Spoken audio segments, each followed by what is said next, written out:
Hello friends. Did you know that nearly 80% of those who watch my videos aren't subscribed? If you enjoy the content, I'd truly appreciate it if you hit that subscribe button.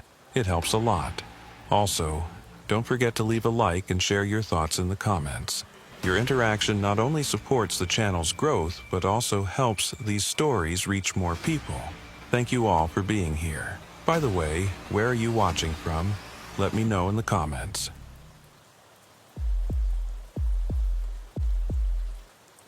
I've been a deputy in Kern County for 11 years now, and I still can't explain what happened that night in March. I'm writing this down because I need to, not because anyone asked me to. Maybe it'll help me sleep better. Maybe it won't.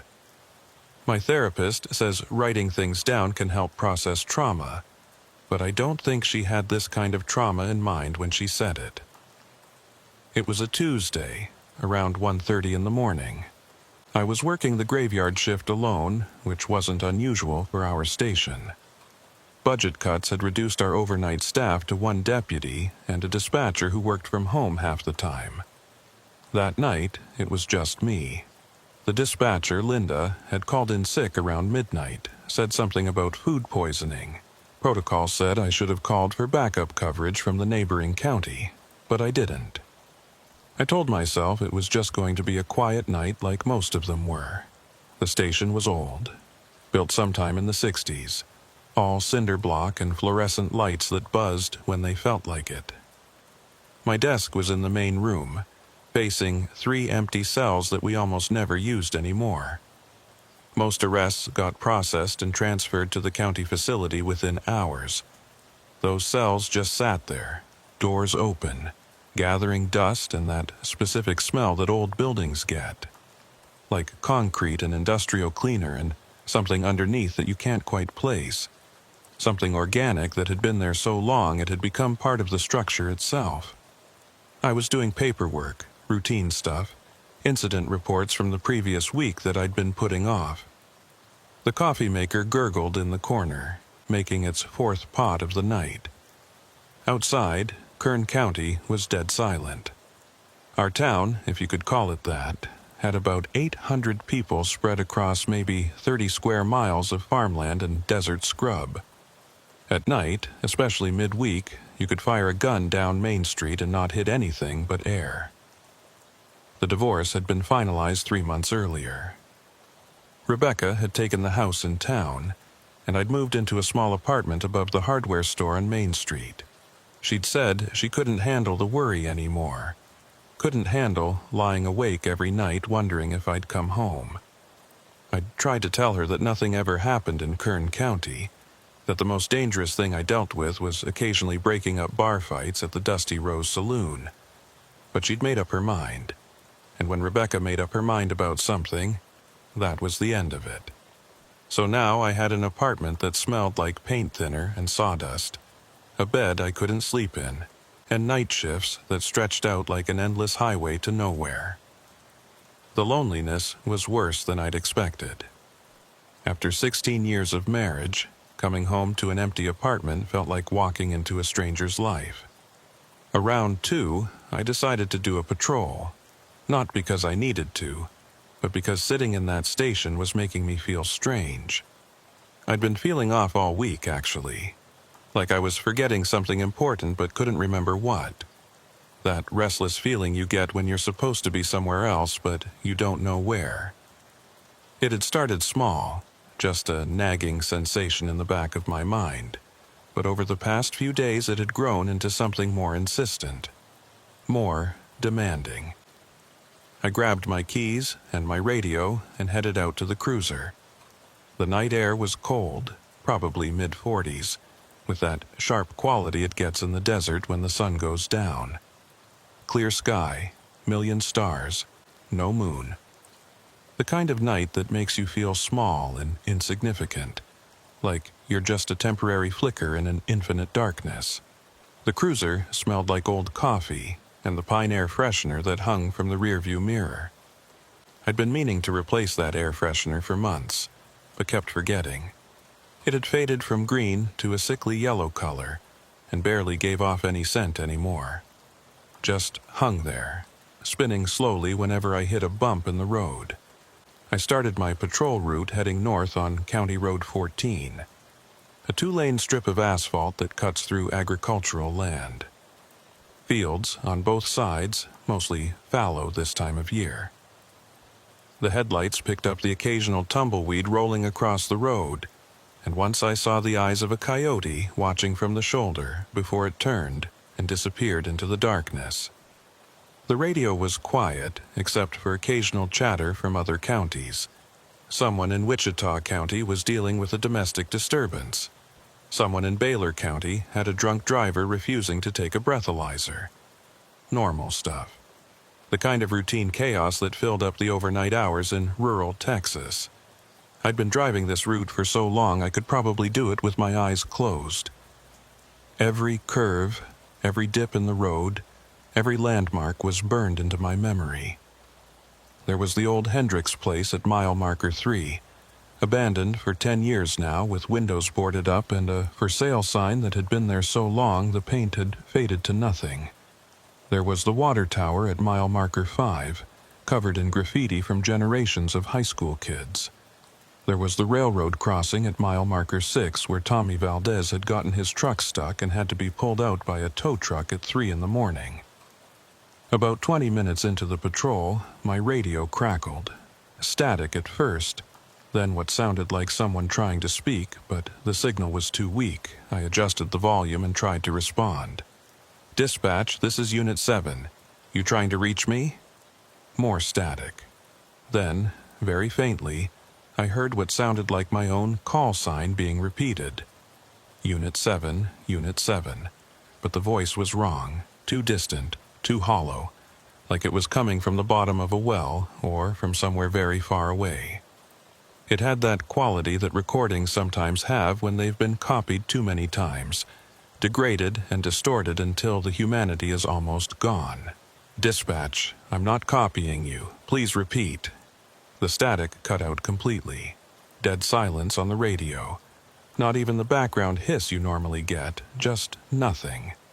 I drove for another few miles, checking the radio every couple of minutes, but it stayed quiet. Probably just atmospheric interference or a glitch in the relay tower. Happened sometimes out here where the terrain was flat and signals could bounce in weird ways. Cell phone coverage was spotty at best, and radio signals could do strange things when conditions were right. But it bothered me. In 11 years of working this county, I'd never heard my own call sign repeated back to me like that. Never heard that particular quality in a voice, that hollowness that made it sound like it was coming from somewhere other than a normal radio transmission. That's when I saw the light. It was off to the east, maybe half a mile into the fields.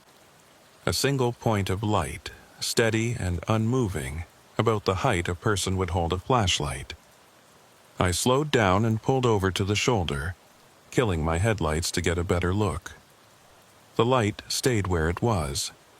It didn't move, didn't flicker, just sat there in the middle of an empty field like someone was standing perfectly still, waiting for something. Or waiting for someone.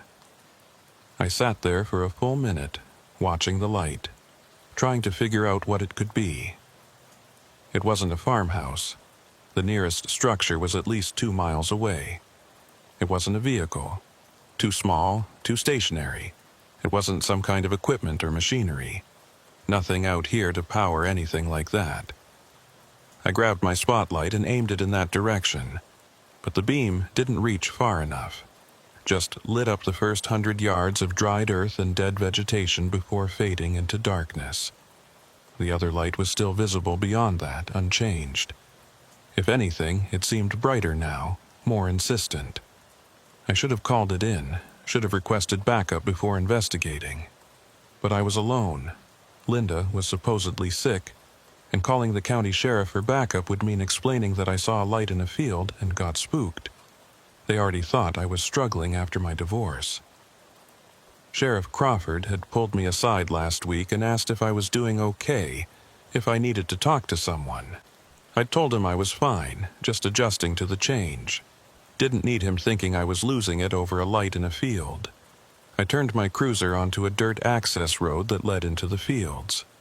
The suspension rattled over the uneven ground, and dust kicked up in my headlights. As I drove closer to where I'd seen the light, I kept watching for it, but somehow I couldn't seem to get any nearer. It was like the light was moving away from me at exactly the same speed I was approaching, maintaining a constant distance. The access road was rough, full of potholes and washboard ruts that hadn't been graded in years. Probably not since Old Man Patterson had sold his land to some investment company from Dallas that had let everything go to hell. The fields on either side were overgrown with weeds and dead corn stalks from last season. In the headlights, they looked like an army of scarecrows standing at attention, watching me pass. After about 10 minutes of driving deeper into the fields, I stopped and got out. The light was gone, just vanished like it had never been there. I stood beside my cruiser with my flashlight scanning the darkness, but there was nothing. No light, no movement, no sound except the ticking of my engine as it cooled and the whisper of wind through the dry grass. The silence was profound. In the city, there's always some kind of background noise, traffic, people, machinery, something. But out here in the middle of these fields there was nothing. Just wind and darkness and the feeling that I was completely alone in a way that went beyond physical distance. That's when I noticed my radio was making noise again. Not static this time, but voices.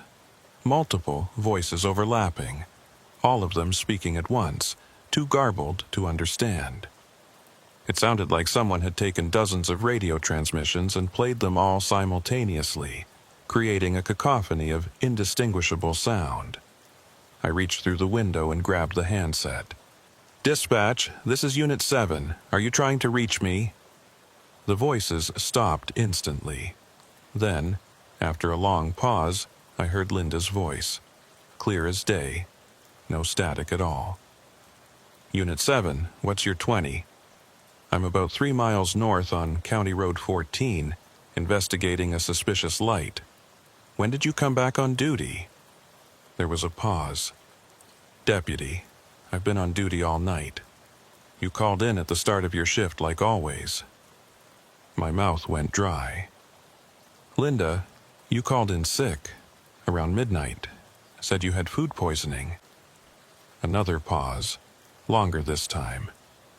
"Deputy, I think you should come back to the station. Right now." Something in her voice made my skin crawl. It was Linda's voice, her inflection, her speech pattern. But there was something underneath it, something that didn't sound quite right. Like when you hear a recording of yourself and it sounds both familiar and foreign at the same time. The words were right, but the music was wrong. "Linda, did anyone else call in tonight? Any other units on patrol?" "Deputy Harrison, I need you to return to the station immediately. Do you copy?" "I copy, but I need you to answer my question. Is there anyone else on duty tonight?" The radio went silent again. Not static, not dead air, but a silence that felt intentional. Like someone on the other end was choosing not to respond. Like whatever was on the other end was deciding what to say next, weighing its options. I got back in my cruiser and started driving back toward the main road. My hands were shaking slightly on the wheel, and I couldn't tell if it was from the cold or from something else. Something I didn't want to name. That feeling in my gut that told me something was very, very wrong. As I drove, I kept checking my rearview mirror. The fields behind me were dark and empty, but I couldn't shake the feeling that I'd left something important back there. Or that something was following me, staying just outside the reach of my taillights. Every time I looked in the mirror, I expected to see headlights behind me, but there was nothing. Just darkness and the faint silhouette of dead corn stalks against the slightly lighter sky. When I reached County Road 14 and turned back toward town, I noticed something that made me hit the brakes. There were fresh tire tracks in the dirt where I'd pulled off the road earlier.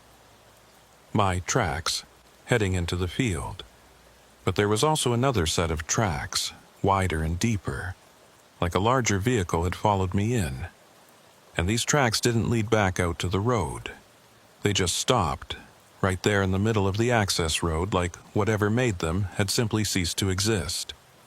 I got out and examined the tracks more closely with my flashlight. They were definitely fresh, made within the last hour.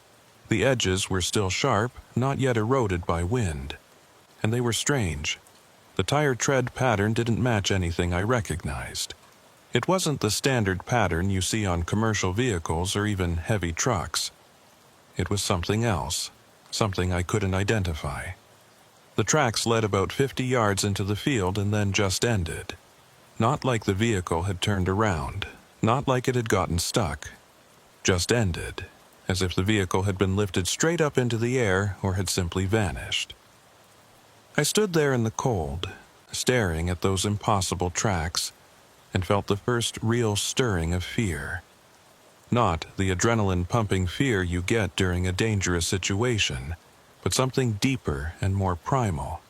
The kind of fear that comes from realizing the world doesn't work the way you thought it did. I made it back to the station around 3:15. The fluorescent lights were still buzzing, the coffee maker was still gurgling, and my unfinished paperwork was still spread across my desk, exactly where I'd left it. Everything looked normal. Too normal. Like a stage set dressed to look exactly how a small-town sheriff's station should look at 3 in the morning. The dispatch desk was empty. Linda wasn't there, but her coffee mug was sitting on the console, still steaming. The radio was on, crackling with the usual overnight traffic from neighboring counties, but our frequency was silent. I touched the coffee mug. It was hot, like it had just been poured. "Linda," I called out. "You here?" No response. I walked through the station, checking the break room, the bathroom, the records room. Empty. But Linda's jacket was hanging on the back of her chair, and her purse was sitting on the floor beside the desk. She was here. Or she had been very recently. The break room looked like someone had just left. There was a half-eaten sandwich on the table, a magazine open to an article about celebrity divorces, and the microwave was still running, counting down from 30 seconds. But there was no one there. I opened the microwave. Inside was a cup of soup, still cold, like it had just been put in. But the timer was running, counting down as if someone had started it and then walked away. 27 seconds, 26, 25. I let it run, watching the numbers count down, feeling like I was waiting for something to happen when it reached 0, some revelation or explanation. The microwave beeped. The soup sat there cold and unchanged, and I was no closer to understanding what was happening. I sat down at my desk and tried to focus on the paperwork, but my mind kept going back to that light in the field, to the tire tracks that went nowhere, to Linda's voice on the radio telling me she'd been on duty all night when I knew she'd called in sick, to her coffee mug, still steaming, in an empty station. The fluorescent light above my desk started flickering. Just a little at first, barely noticeable, but then it got worse. Flicker, flicker, steady, flicker, flicker, steady. The pattern was almost rhythmic, like Morse code or some kind of signal. I looked up at it, and in that moment of distraction, I heard footsteps in the hallway behind me. Slow, deliberate footsteps.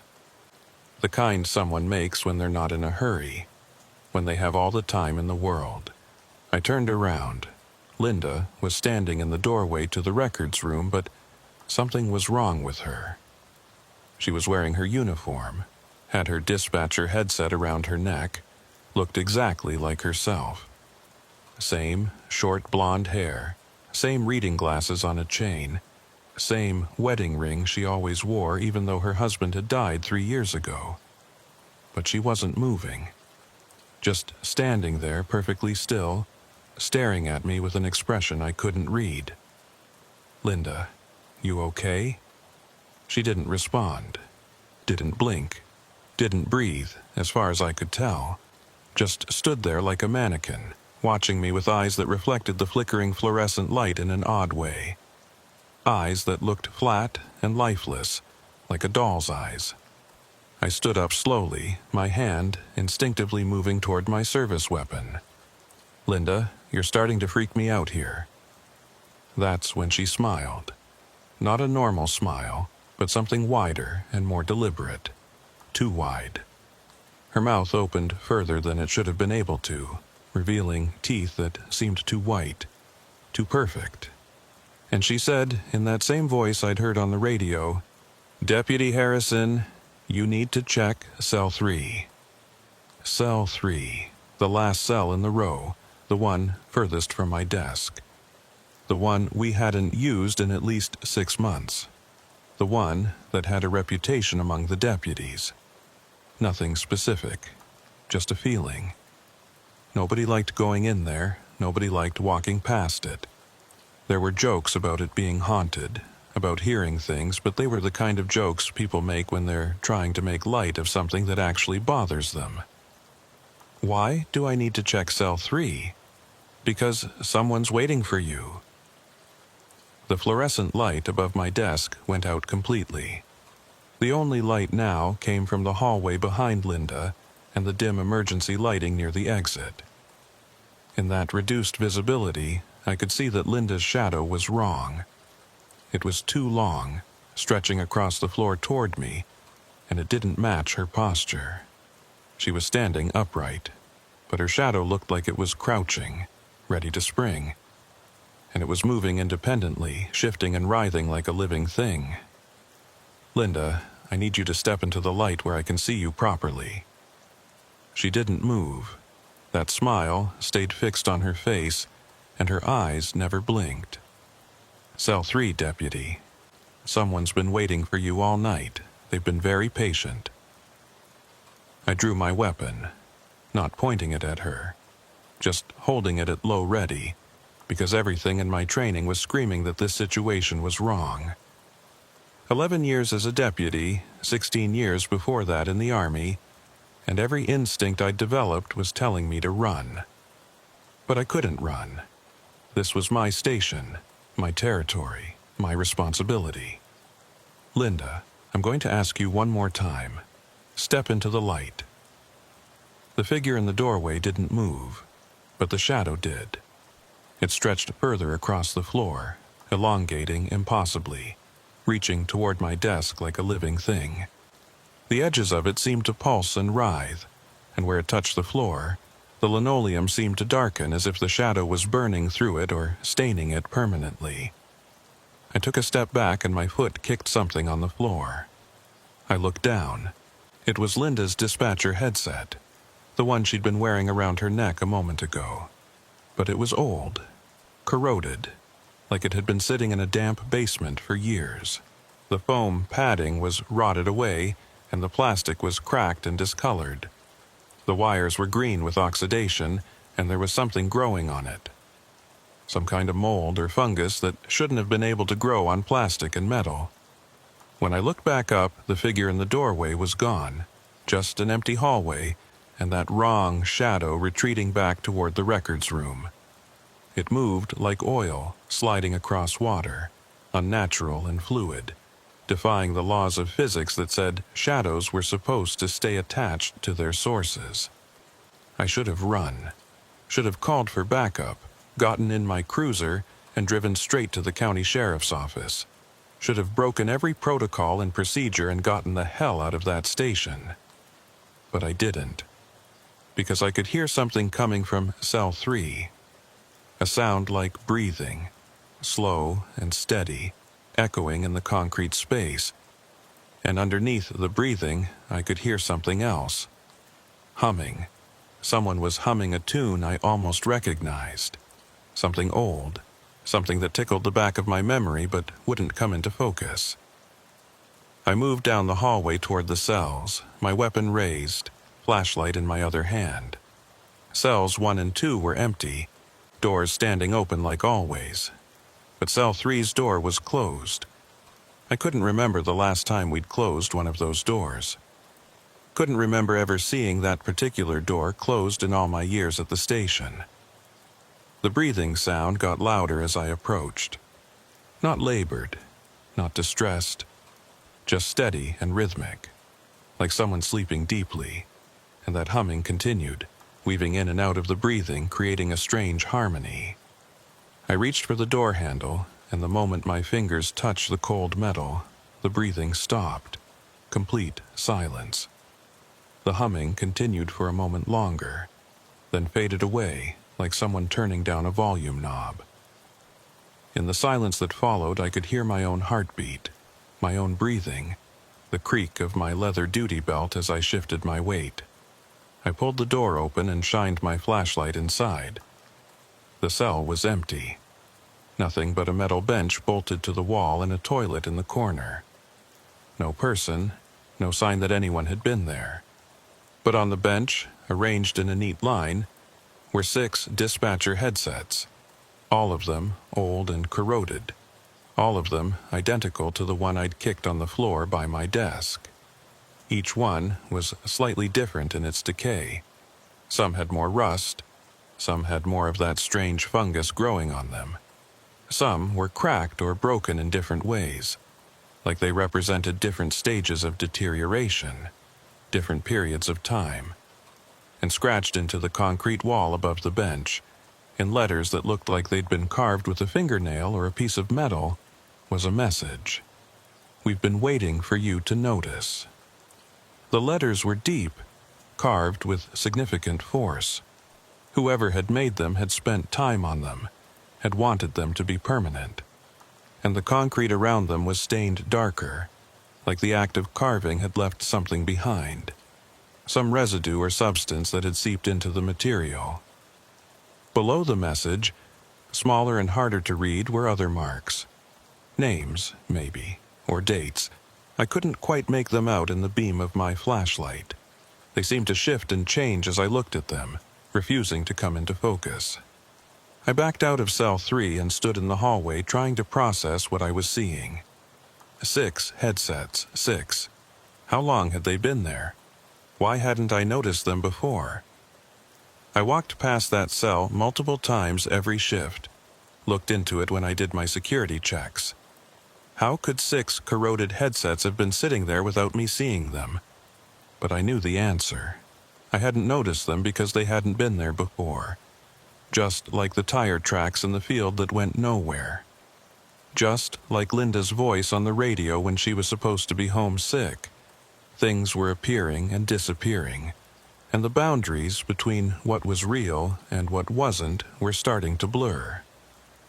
The world I thought I understood was revealing itself to be something else entirely.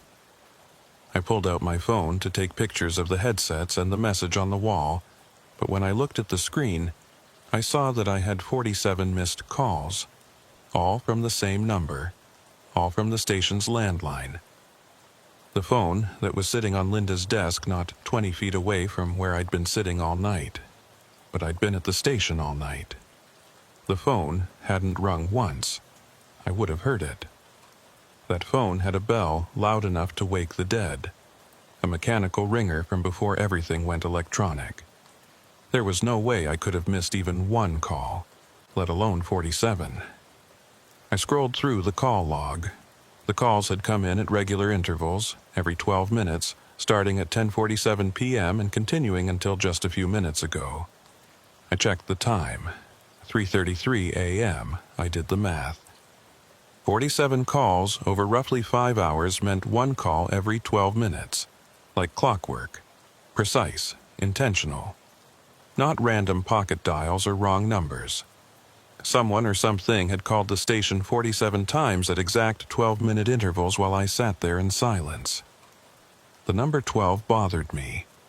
There was something about it. 12 minutes, 12 inches in a foot, 12 hours and half a day, 12 months in a year, 12 disciples, 12 jurors.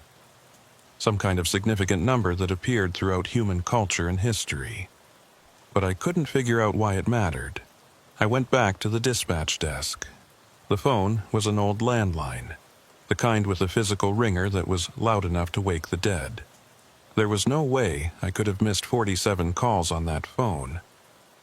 The sound of it ringing was one of those things that got into your bones, that you couldn't ignore even if you wanted to. I picked up the receiver and listened. Dial tone, normal as could be. The familiar hum of an active line. I pressed the button to check voicemail, and the automated voice told me I had 47 new messages. My hand was shaking as I pressed one to listen to the first message. Static. Then breathing. Then my own voice, distant and hollow, saying, "Unit 7, what's your 20?" The same phrase Linda had said to me on the radio earlier. But this time it was my voice saying it, asking myself where I was. And there was something wrong with the voice. It was me, but it wasn't me. Like someone had taken a recording of my voice and played it back after processing it through some kind of filter. It had my inflection, my accent, my speech patterns, but it was missing something essential, something that made it human. I skipped to the next message. Same thing. Static, breathing, then my voice. "Unit 7, what's your 20?" I started skipping through the messages randomly. Message 7. "Unit 7, what's your 20?" Message 15. "Unit 7, what's your 20?" Message 32. "Unit 7, what's your 20?" Every message was identical. 47 recordings of me asking myself where I was, each one time-stamped 12 minutes apart. 47 times over the course of the night, while I sat at my desk 20 feet away, while I drove through empty fields chasing lights that vanished, while I stood in dark cells looking at corroded headsets that shouldn't exist. I hung up the phone and sat down at the dispatch desk, trying to think clearly. This was beyond unusual. This was impossible. But it was happening, and I needed to figure out what it meant. There had to be some logic to it, some pattern I could understand. That's when I noticed the logbook. Every dispatcher kept a handwritten log of calls and radio traffic, even though everything was recorded digitally now. It was an old habit, a backup system from before computers. Linda's logbook was open on the desk, and the last entry was from 11:47 p.m. 1078 officer needs assistance. County Road 14, mile marker 7. Unit 7 responding. But I hadn't responded to any calls at mile marker 7. I'd been investigating the light in the field, nowhere near mile marker 7. And the timestamp was wrong too. At 11:47, I'd been sitting right here at this desk, doing paperwork. I remembered clearly because I'd looked at the clock and thought about how slowly the night was going. I flipped back through the previous pages of the logbook, looking for anything unusual, and that's when I saw it. The same entry, repeated over and over again, going back weeks, going back months. 1078 officer needs assistance. County Road 14, mile marker 7. Unit 7 responding. Same timestamp. 11:47 p.m. Different dates, but always the same entry. Tuesday, March 5th. Tuesday, February 26th. Tuesday, February 19th. Every Tuesday night for as far back as the logbook went, which was about 6 months. And at the bottom of each page, in handwriting I didn't recognize, someone had written, "Unit 7 did not return." My heart was hammering now. I grabbed the logbook and started counting more carefully. 36 entries over the past 6 months. 36 nights where, according to the logbook, I had responded to a call at mile marker 7 and never returned. But I was here. I was sitting in the station looking at these entries, very much alive and very much returned. So, what did it mean? Had I been responding to these calls and forgetting about them? Was I having some kind of breakdown, losing time, doing things I couldn't remember? I tried to think back over the past 6 months. Could I remember every Tuesday night? Could I account for every shift? The nights blurred together, one indistinguishable from another. Patrol routes, paperwork, coffee, silence. What if I had been going to mile marker 7 and something had been happening there? What if I was losing time, losing memories, losing pieces of myself? I heard the front door of the station open. Footsteps in the lobby, slow and deliberate. Someone was coming in, walking with purpose. The kind of walk someone has when they know exactly where they're going and what they're going to do when they get there. "Hello," I called out, my hand moving to my weapon. "Station's closed to the public. You need to come back during business hours." The footsteps continued, getting closer. I could see a shadow moving across the frosted glass of the lobby door. A human-shaped shadow, normal and proportional, not like the thing I'd seen earlier. But that didn't make me feel any better. The door opened, and Linda walked in. The real Linda, not the figure I'd seen before. She looked tired, worried, and when she saw me sitting at her desk with the logbook open in front of me, relief flooded her face. "Thank God," she said. "I've been trying to reach you all night." "Linda, what are you doing here? I thought you were sick." She looked at me like I was speaking a foreign language. "Sick? Deputy, I've been at home trying to call the station for the past 5 hours. Nobody's been answering. I finally gave up and drove in to check on you. I was worried something had happened." I held up the phone. "I've got 47 missed calls from the station's number. From here, from this phone." She shook her head, confused. "That's not possible. I was calling from my cell phone. And before you ask, yes, I called your cell too. Went straight to voicemail every time. I must have left a dozen messages." I checked my phone again.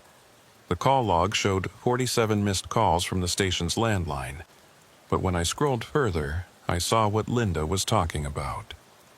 53 missed calls from her cell phone, all marked as unable to connect. Not declined, not sent to voicemail. Unable to connect, like my phone had been in a dead zone or turned off, even though it had been in my pocket the entire time with full bars of service. "Linda, I need you to tell me something, and I need you to be completely honest. Have you ever seen this logbook entry before?" I turned the logbook around and showed her the repeated entries about mile marker 7. Her face went pale. The color drained from her cheeks, and her hand went to her mouth.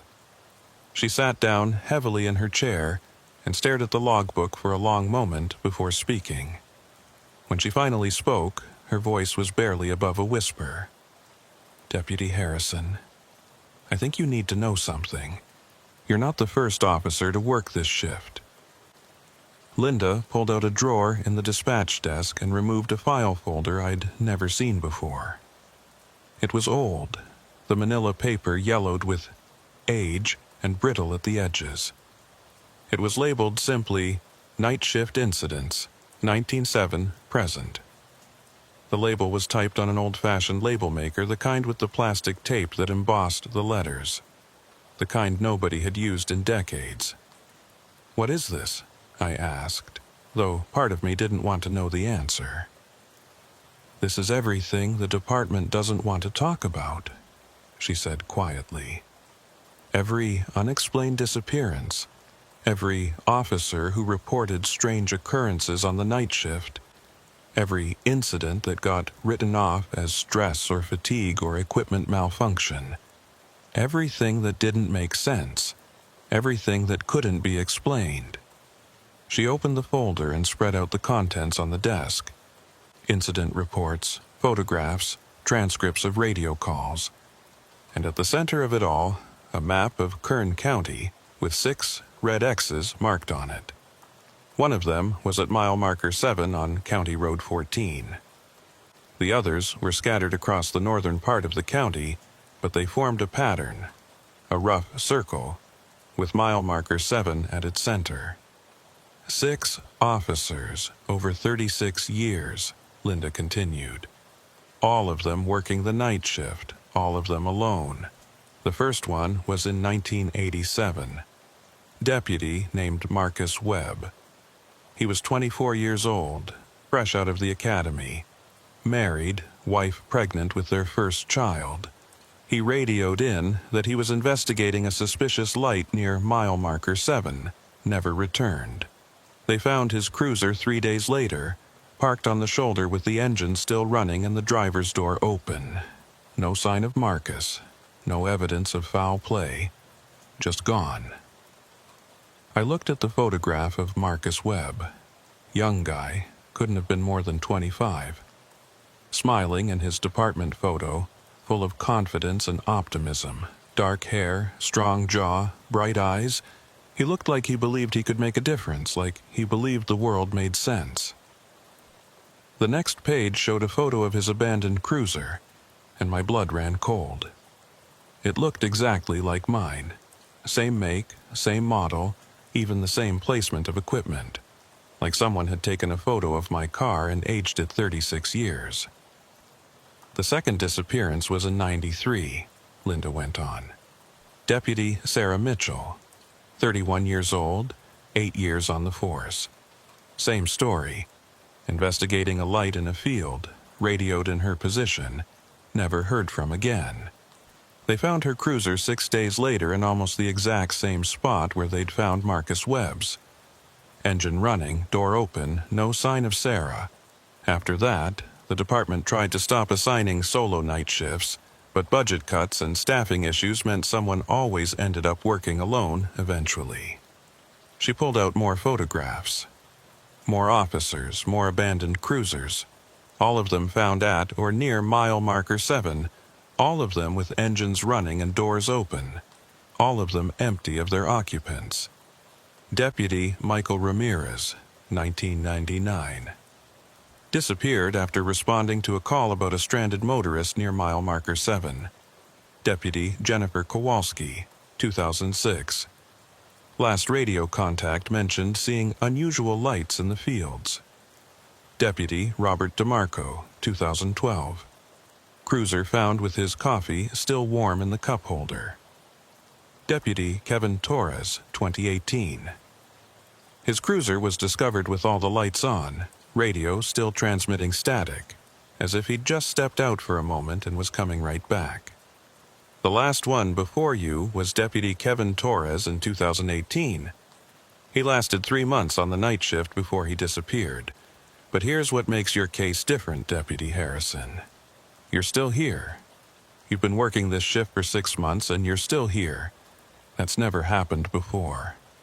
I thought about all those logbook entries, all those nights where, according to the records, I'd responded to mile marker 7 and never returned. Linda, have I been disappearing? Have there been nights where I haven't come back? She hesitated, and in that hesitation I saw the truth. Saw the fear and uncertainty she'd been carrying. There have been nights where I couldn't reach you. Nights where your radio went silent and stayed silent for hours. But then you'd call in the next morning like nothing happened, and when I'd ask you about it, you'd have no memory of being out of contact. You'd look at me like I was crazy, like it hadn't happened at all. The pieces were starting to fit together in a horrible way. How many nights? 36 times in the past 6 months. Always on Tuesday nights. Always around the same time. You'd go off the air around 11:47, and then you'd come back around 4:15, and you'd never remember being gone. Sometimes you'd file reports about investigating suspicious lights or checking on abandoned vehicles, but the details were always vague, inconsistent, like you were filling in gaps in your memory with what you thought must have happened.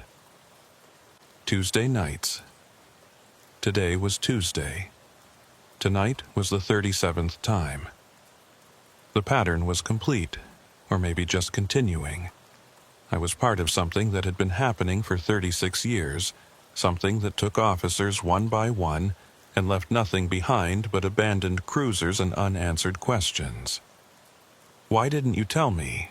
I asked, though I already knew the answer. "Why didn't anyone warn me?"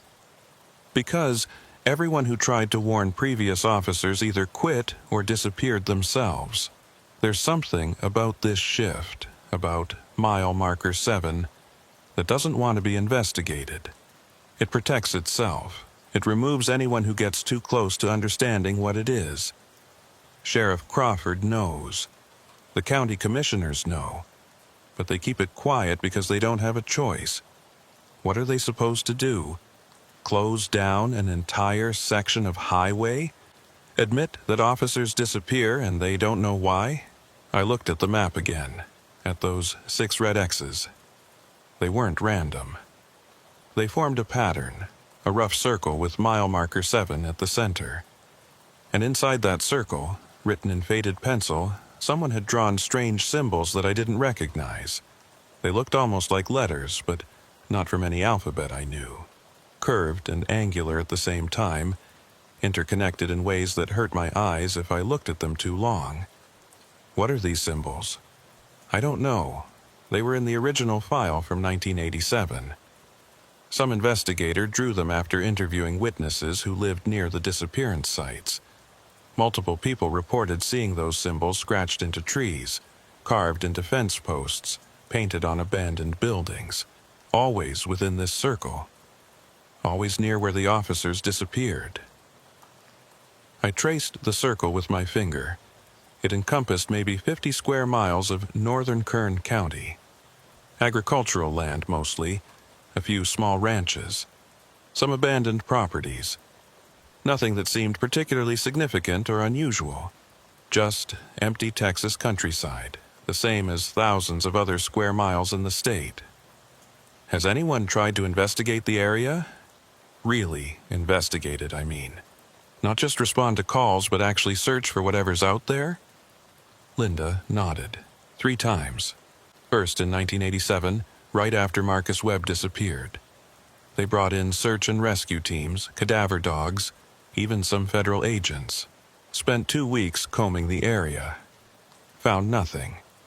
Second time was in 2006 after Jennifer Kowalski. Same result. Third time was in 2019 after Kevin Torres. By then, they knew something was systematically wrong, but they still couldn't find anything. No bodies, no evidence, no explanation.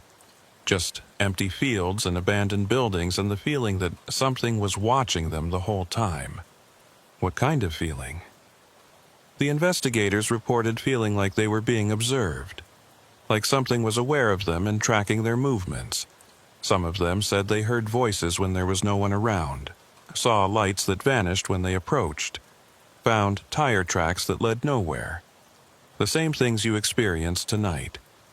After the third investigation, Sheriff Crawford made the decision to stop trying. Said it was too dangerous, that we were losing too many resources for no results. Now, we just try to manage it. Try to keep officers safe and hope that whatever it is stays satisfied with taking one every few years. I stood up and walked to the window, looking out at the dark streets of our small town. Everything looked normal, quiet, safe. But I knew now that it was all an illusion. Something was out there. Something that had been taking officers for decades, and I'd been dancing with it for 6 months without even knowing it. 6 months of missing time, of lost memories, of slowly being pulled into whatever nightmare existed at mile marker 7. Linda, what happens now? I don't know, but I think tonight is different. I think whatever's been taking officers is finally ready to finish what it started with you. That's why I could suddenly reach you again. That's why you're becoming aware of what's been happening. It wants you to know. It wants you to understand before it takes you completely. As she said that, every light in the station went out. Complete darkness. Not even the emergency lighting stayed on. And in that darkness, I heard them. Voices. Multiple voices, overlapping and echoing, all of them saying the same thing. Unit 7, report to mile marker 7. I grabbed my flashlight and clicked it on. The beam illuminated the lobby, and I saw them. Figures standing in the darkness. 6 of them, each one wearing a Kern County Sheriff's Department uniform, each one with a name tag: Webb, Mitchell, Ramirez, Kowalski, DeMarco, Torres. The 6 officers who had disappeared over the past 36 years. They were all here, standing in my station, staring at me with eyes that reflected my flashlight beam like animals in the dark. But they weren't animals. They were something else. Something that wore the shapes of people but wasn't people anymore. Deputy Webb, the first one to disappear, stepped forward. When he spoke, his voice sounded like it was coming from very far away, from the bottom of a well or from inside a tunnel. "Your shift isn't over, Deputy Harrison. You still have one call to respond to." "I'm not going to mile marker 7, I said, my voice steadier than I felt. "You don't have a choice," Deputy Mitchell said. Her voice was the same as Webb's, distant, hollow, echoing. "None of us did." Deputy Ramirez spoke next. "We all fought it. We all tried to resist. But in the end, we all went. And so will you." "What are you?" I asked. "What happened to you?" Deputy Kowalski tilted her head, and the movement was wrong. Too fluid, too mechanical. "We're what comes next. We're what waits at the end of the shift. We're the price of keeping watch in the dark." The lights came back on, and the figures were gone. Just me and Linda in an empty station. But on the dispatch console, the radio was crackling to life. And through the static, I could hear my own voice calling for help. "Officer needs assistance. Mile marker 7. Officer needs assistance. Officer needs assistance." The voice was mine, but it was coming from the radio, coming from somewhere out there in the dark, somewhere near mile marker 7. A future version of me, or a past version, or some version that existed in a space between those two states, calling for help that would never come. Linda grabbed my arm. "Don't go. Please. Whatever's out there, you can't fight it. 6 officers tried, and 6 officers disappeared." But I was already moving toward the door, because I finally understood. Those 6 officers hadn't disappeared. They'd been trapped, caught in some kind of loop, responding to the same call over and over again for decades. And I'd been joining them piece by piece, night by night for the past 6 months. 36 times I'd lost pieces of myself. 36 times I'd gone to mile marker 7 and come back less than I was before. "I'm not going to fight it," I told Linda. "I'm going to end it." I got in my cruiser and drove north on County Road 14. As I approached mile marker 7, I could see that light again. The same light I'd been chasing all night. But this time I understood what it was. It was a beacon, a trap, something that drew in officers and kept them forever, adding them to its collection, feeding off their routines and their dedication to duty, taking the part of them that served and protected and twisting it into something else, something that kept them trapped in an eternal shift that never ended. I pulled over at mile marker 7 and got out. The light was about 100 yards into the field, steady and unmoving. And standing around it, I could see figures. 7 figures now. The 6 officers plus 1 more. A figure that looked like me, or would look like me if I stepped into that circle. A perfect copy, waiting to replace me, waiting to finish the process that had been happening over 6 months.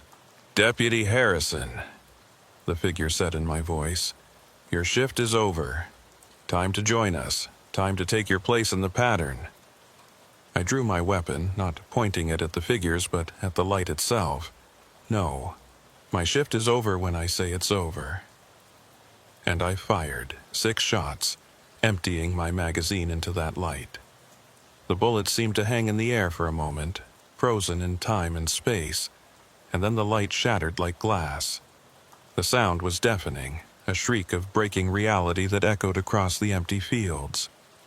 It was the sound of something old and powerful being wounded, something that had existed for longer than anyone knew. The figures screamed.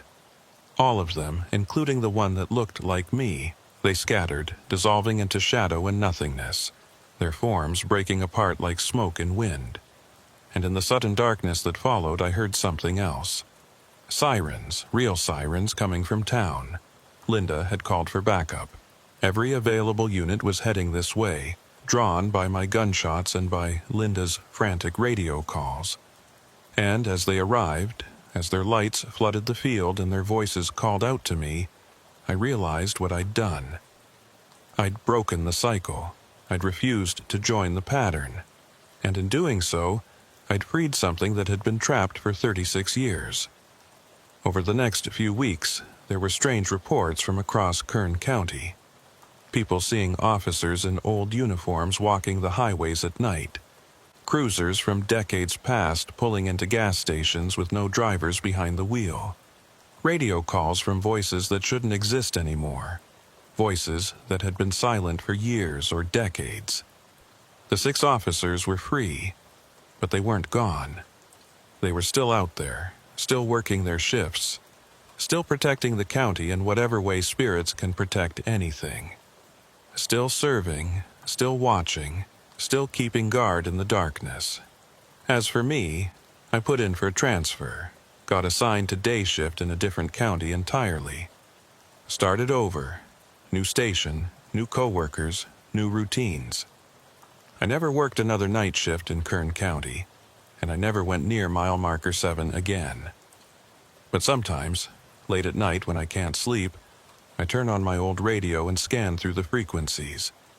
And sometimes, very faintly, I can hear them. Unit voices calling in their positions, checking on suspicious lights, responding to calls that will never end. They're still out there, still serving, still trapped between one shift and the next.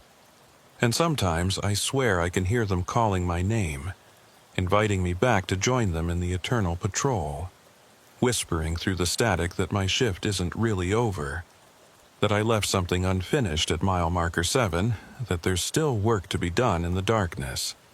But I never answer. I close my eyes and try to sleep and tell myself it's just static, just interference, just my imagination playing tricks in the quiet hours before dawn. Some shifts, once you clock out, you should never clock back in. Because the thing about the night shift is this: it never really ends. It's still out there, still happening, still taking officers one by one. Maybe slower now, maybe more careful, but it's patient. It's been there for 36 years. It'll be there for 36 more. And somewhere in Kern County, on some dark Tuesday night, another deputy will see a light in a field. Will respond to a call at mile marker 7. Will step into that circle and become part of the pattern. Because that's what the night shift does. It takes the best parts of people, the parts that serve and protect, and it keeps them forever. Preserves them like insects in amber, like flowers pressed between pages, like photographs that never fade.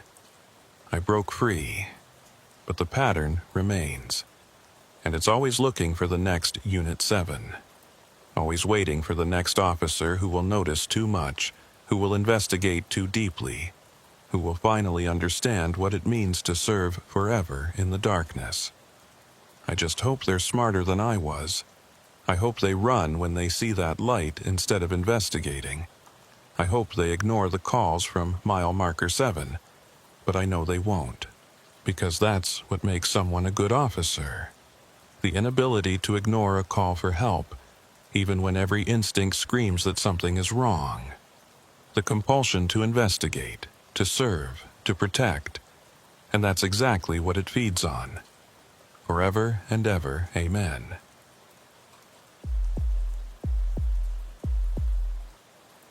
My name is Deputy Jake Morrison, and I need to tell you about what happened in Sawyer County, Montana during the winter of 2021. I've kept this to myself for 3 years now, but the silence is worse than the truth. At least, I hope it is. I'd been working for the Sawyer County Sheriff's Department for 9 years when they assigned me to permanent night shift.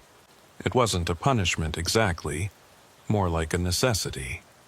We were a small department serving a county that covered nearly 2,000 square miles of Montana wilderness, ranch land, and exactly 3 towns that barely qualified for the name. During winter, when the temperature dropped to 20 below and the roads iced over, most people stayed home. Most crimes stopped. Most emergencies could wait until morning. But someone still had to be out there. Someone still had to answer the radio when it crackled to life. Someone still had to patrol the empty highways and check on the handful of isolated ranches scattered across the frozen landscape. That someone was me. The shift started at 10 p.m. and ran until 6 a.m. 8 hours of darkness, silence, and cold so profound it felt like the world had stopped breathing. My patrol route took me through all 3 towns.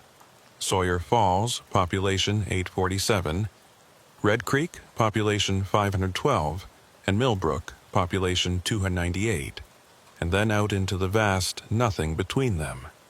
County roads that stretched for miles without a single light. Ranch access roads that disappeared into the dark. Highway 287, the main north-south corridor, where you could drive for an hour and see maybe 2 or 3 other vehicles. My dispatcher was a woman named Rachel Owens. She worked from the main station in Sawyer Falls, a small brick building that served as sheriff's office, jail, and administrative center all in one. Rachel had been dispatching for the county for 15 years, longer than anyone else in the department. She knew every road, every ranch, every family in the county. She had a calm voice, professional but warm. The kind of voice that could talk you through any situation without ever sounding panicked. I'd worked with Rachel for all 9 of my years with the department, but I'd never actually met her in person. She worked day shift when I worked days, and when I moved to nights, she'd already moved to nights years before. Our schedules aligned perfectly in terms of shift coverage, but we'd never been in the station at the same time. Never crossed paths during shift changes, never attended the same department meetings or training sessions. It seemed strange when I thought about it, but not strange enough to worry about. Sawyer County was like that. People could work together for years and never actually meet face to face. The distances were too great, the population too spread out, the department too small to have regular gatherings. So I knew Rachel only as a voice on the radio, a presence that accompanied me through every shift, checking in periodically, dispatching calls, making conversation during the long, quiet hours. She told me about her cats, about the books she was reading, about the garden she was planning for spring. I told her about my failed marriage, about my daughter who lived with her mother in Seattle, about the cabin I was renovating on the north edge of the county. We were partners, in a way, connected by radio waves and mutual isolation, keeping each other company through the endless Montana nights. The first sign that something was wrong came on a Tuesday in February. The temperature had dropped to 15 below, and a storm system was moving in from the west. The sky was clear when I started my shift, but I could see the wall of clouds approaching, backlit by the setting sun. We were going to get snow, probably a lot of it, and the wind was already picking up. I checked in with Rachel at 10:07 p.m., same as always. Unit 4 to dispatch, starting patrol. Copy that, Unit 4. Quiet night so far. Storm's supposed to hit around midnight, so watch for black ice on the bridges. 10-4, anything I should know about? Negative, just you and me in the cold. I started my usual route, heading north out of Sawyer Falls on Highway 287. The heater in my cruiser was running full blast, but the cold still seeped in through the windows and doors. That kind of cold that makes your bones ache, that makes you wonder why anyone ever thought Montana was a good place to live. About 30 minutes into the patrol, Rachel's voice came over the radio again. Unit 4, I'm getting a report of a possible stranded motorist on County Road 15, about 8 miles east of Red Creek. Caller says they saw taillights pulled off on the shoulder about an hour ago, hasn't seen them move. County Road 15 was one of the more remote routes in my patrol area. It ran east-west through ranch country, connecting a handful of properties to the main highway. In winter, it was rarely traveled. Most of the ranchers who lived out that way had four-wheel drive trucks and knew better than to go out in weather like this. "Copy that, dispatch. Who called it in?" There was a pause, a longer pause than usual. Then Rachel's voice came back, and it sounded slightly different. Still professional, still calm, but with something underneath it, something I couldn't quite identify. Caller didn't leave a name. Called from a payphone at the Red Creek gas station. That was odd. The Red Creek gas station had closed down 3 years ago. The building was still there, but the pumps were removed and the phone booth had been vandalized so many times they'd finally taken it out. There was no payphone at the Red Creek gas station. Hadn't been for years. "Rachel, you sure about that location? Red Creek station's been closed since 2018. Another pause. That's what the caller said. I've got it logged here. Call came in at 10:24 from the payphone at Red Creek gas station. I felt a prickle of unease. Rachel knew every detail about this county. She'd lived here her entire life, worked dispatch for 15 years. There was no way she'd forgotten that the gas station was closed, that the payphone was gone. "Okay, I'm en route to County Road 15. ETA about 20 minutes. Copy that, Unit 4. Be careful out there." I turned onto the access road that led to County Road 15, my headlights cutting through the darkness. The wind was stronger now, blowing loose snow across the road in ghostly streamers. The temperature display on my dash showed -18 and dropping. As I drove, I kept thinking about that payphone, about Rachel's voice, the way it had sounded just slightly off, like a recording played back at the wrong speed, or a conversation heard through a bad connection. County Road 15 was worse than I expected. The snow hadn't been plowed in days, and the surface was rutted ice. I slowed to a crawl, my spotlight sweeping the shoulders, looking for those taillights the mysterious caller had reported. After about 6 miles, I found them. A vehicle pulled off on the right shoulder, hazard lights blinking weakly. As I got closer, I could see it was an older model sedan, probably from the early 2000s. Light blue or silver, hard to tell in the dark. Montana plates, but too covered in snow and dirt to read the numbers. I called it in.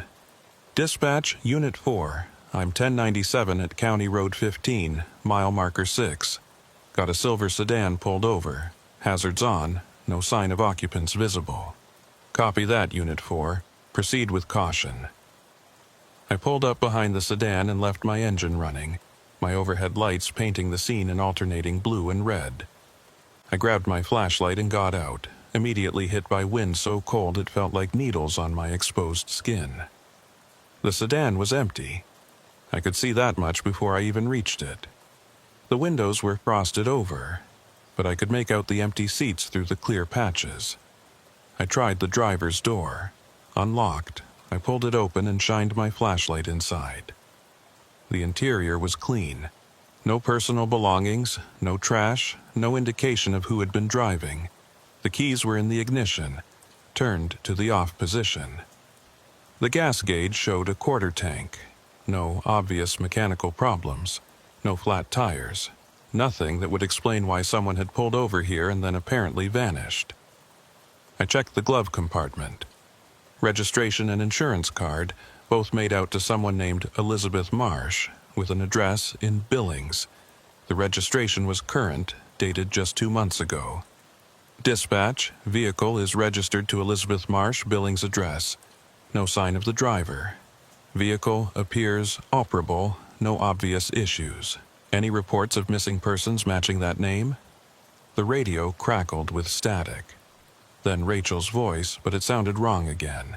Distorted, like she was speaking from very far away. negative on missing persons Unit 4, but I'm showing that vehicle was reported abandoned in the same location 6 months ago.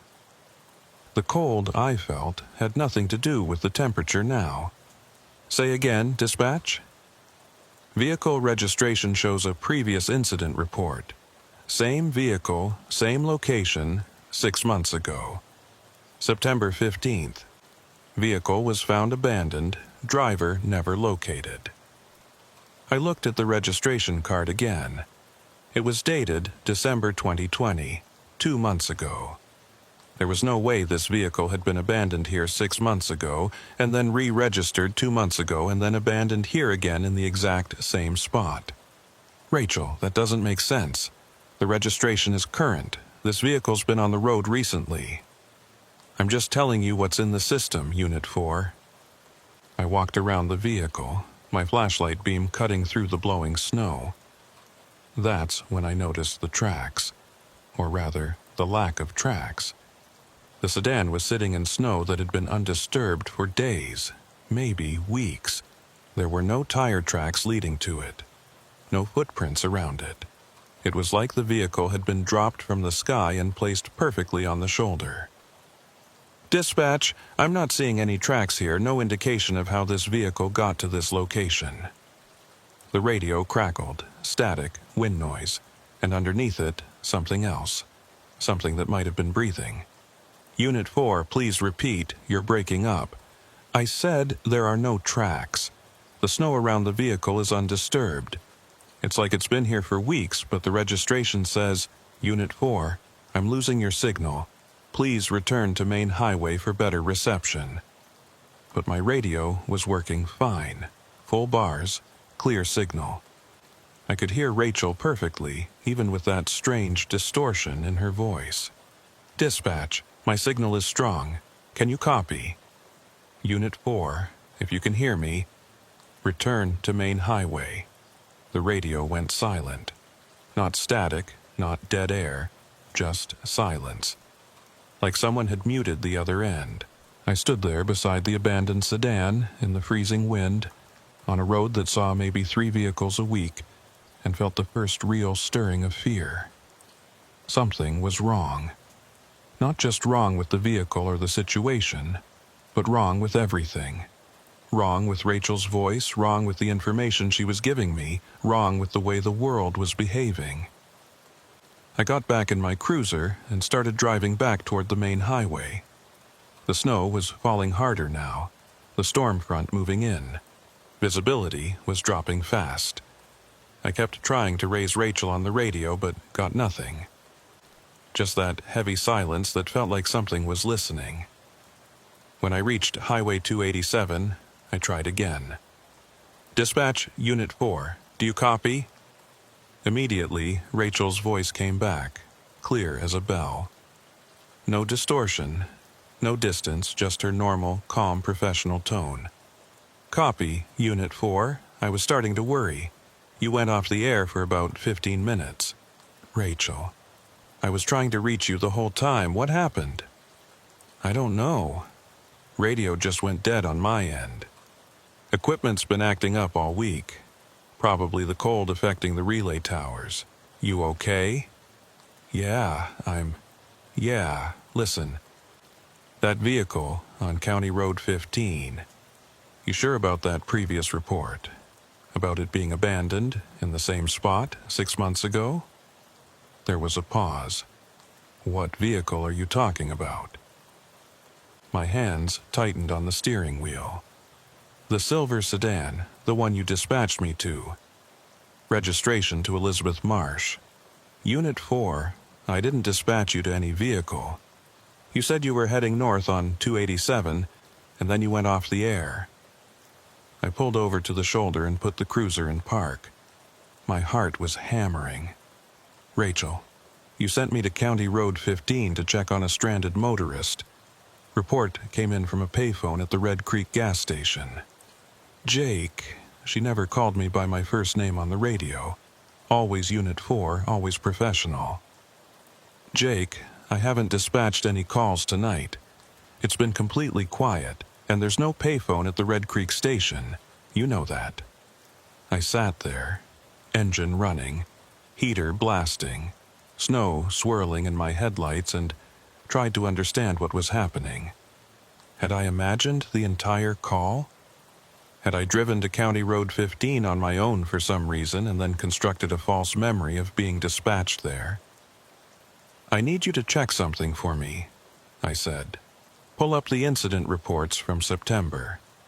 See if there's anything about an abandoned vehicle on County Road 15. I could hear her typing. "September 15th, she said after a moment.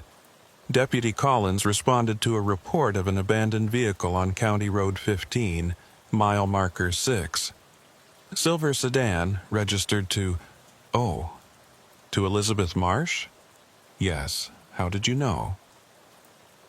"Because I just found the same vehicle in the same location." The radio went silent for a long moment. When Rachel spoke again, her voice was very quiet.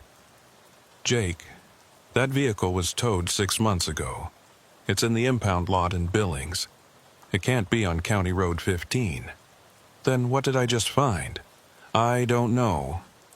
I spent the rest of the night patrolling my usual routes, but I couldn't stop thinking about that sedan. About the impossible situation of finding a vehicle that shouldn't exist, in a location it had already been found 6 months earlier. About Rachel's voice on the radio, the way it had sounded distorted and wrong, and then her complete denial that she'd ever dispatched me to that location. The storm hit hard around midnight, just like Rachel had predicted. Snow came down in thick sheets, reducing visibility to maybe 50 feet. The wind howled across the open plains, creating whiteout conditions that made driving treacherous. I stayed on the main highways, checking on the few businesses that stayed open late, making sure the handful of people still out in this weather made it home safely. Rachel's voice on the radio was normal for the rest of the shift. She dispatched me to a minor fender bender on Highway 287 around 2 a.m., both drivers unharmed but shaken. At 4 a.m., she sent me to check on a ranch house where the power had gone out and an elderly couple needed assistance getting their generator started. Normal calls, normal procedures, normal conversations. But I couldn't shake the feeling that something fundamental had shifted, that I'd crossed some invisible line and couldn't go back. When my shift ended at 6 a.m., I drove back to the station to file my reports. The sun was just starting to rise, turning the snow-covered landscape pale pink and gold.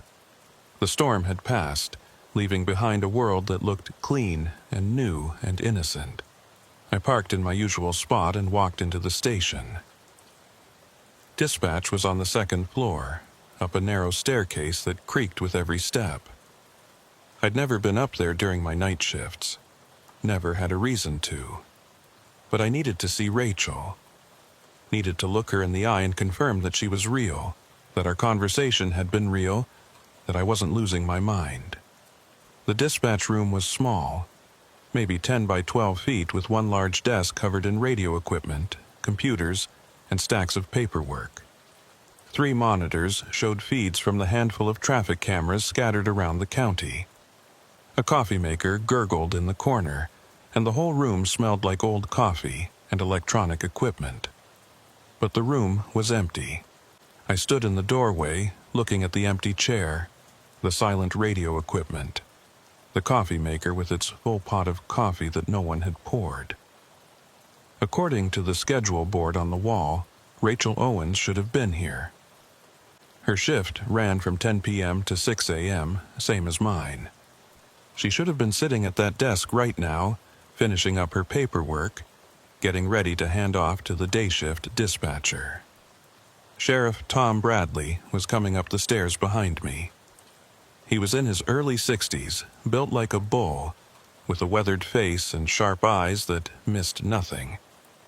"Morrison, what are you doing up here?" "Looking for Rachel. I need to talk to her about something that happened last night." Bradley frowned. "Rachel called in sick about an hour ago. Said she had the flu, wouldn't be in for a few days. You need to file your report with the day shift dispatch.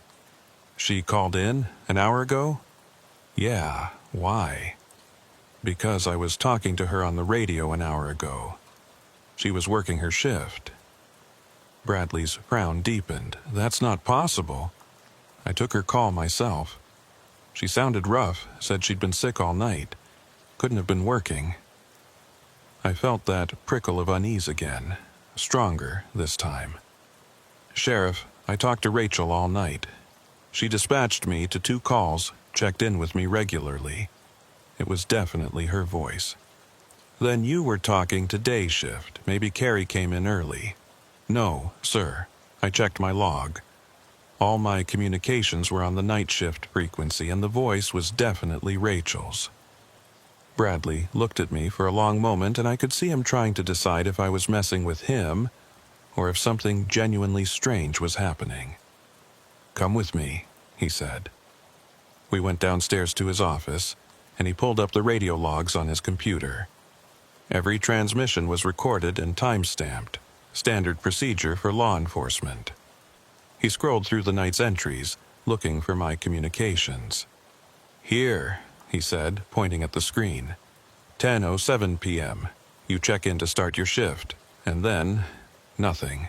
No dispatched calls, no check-ins. Your next transmission is at 6:02 a.m. when you radioed that you were 10:08 end of shift. I looked at the screen, feeling my stomach drop.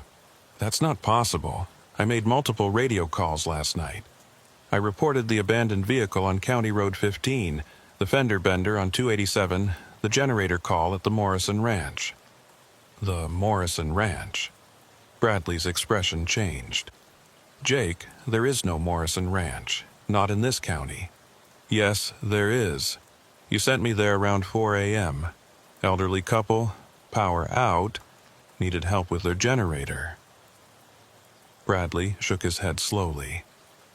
There's a Morrison Ranch in Cascade County, about 200 miles from here, but not in Sawyer County, and I didn't send you there. According to these logs, you didn't receive any dispatched calls last night. I sat down heavily in the chair across from his desk. This was impossible. I had clear memories of every call, every conversation.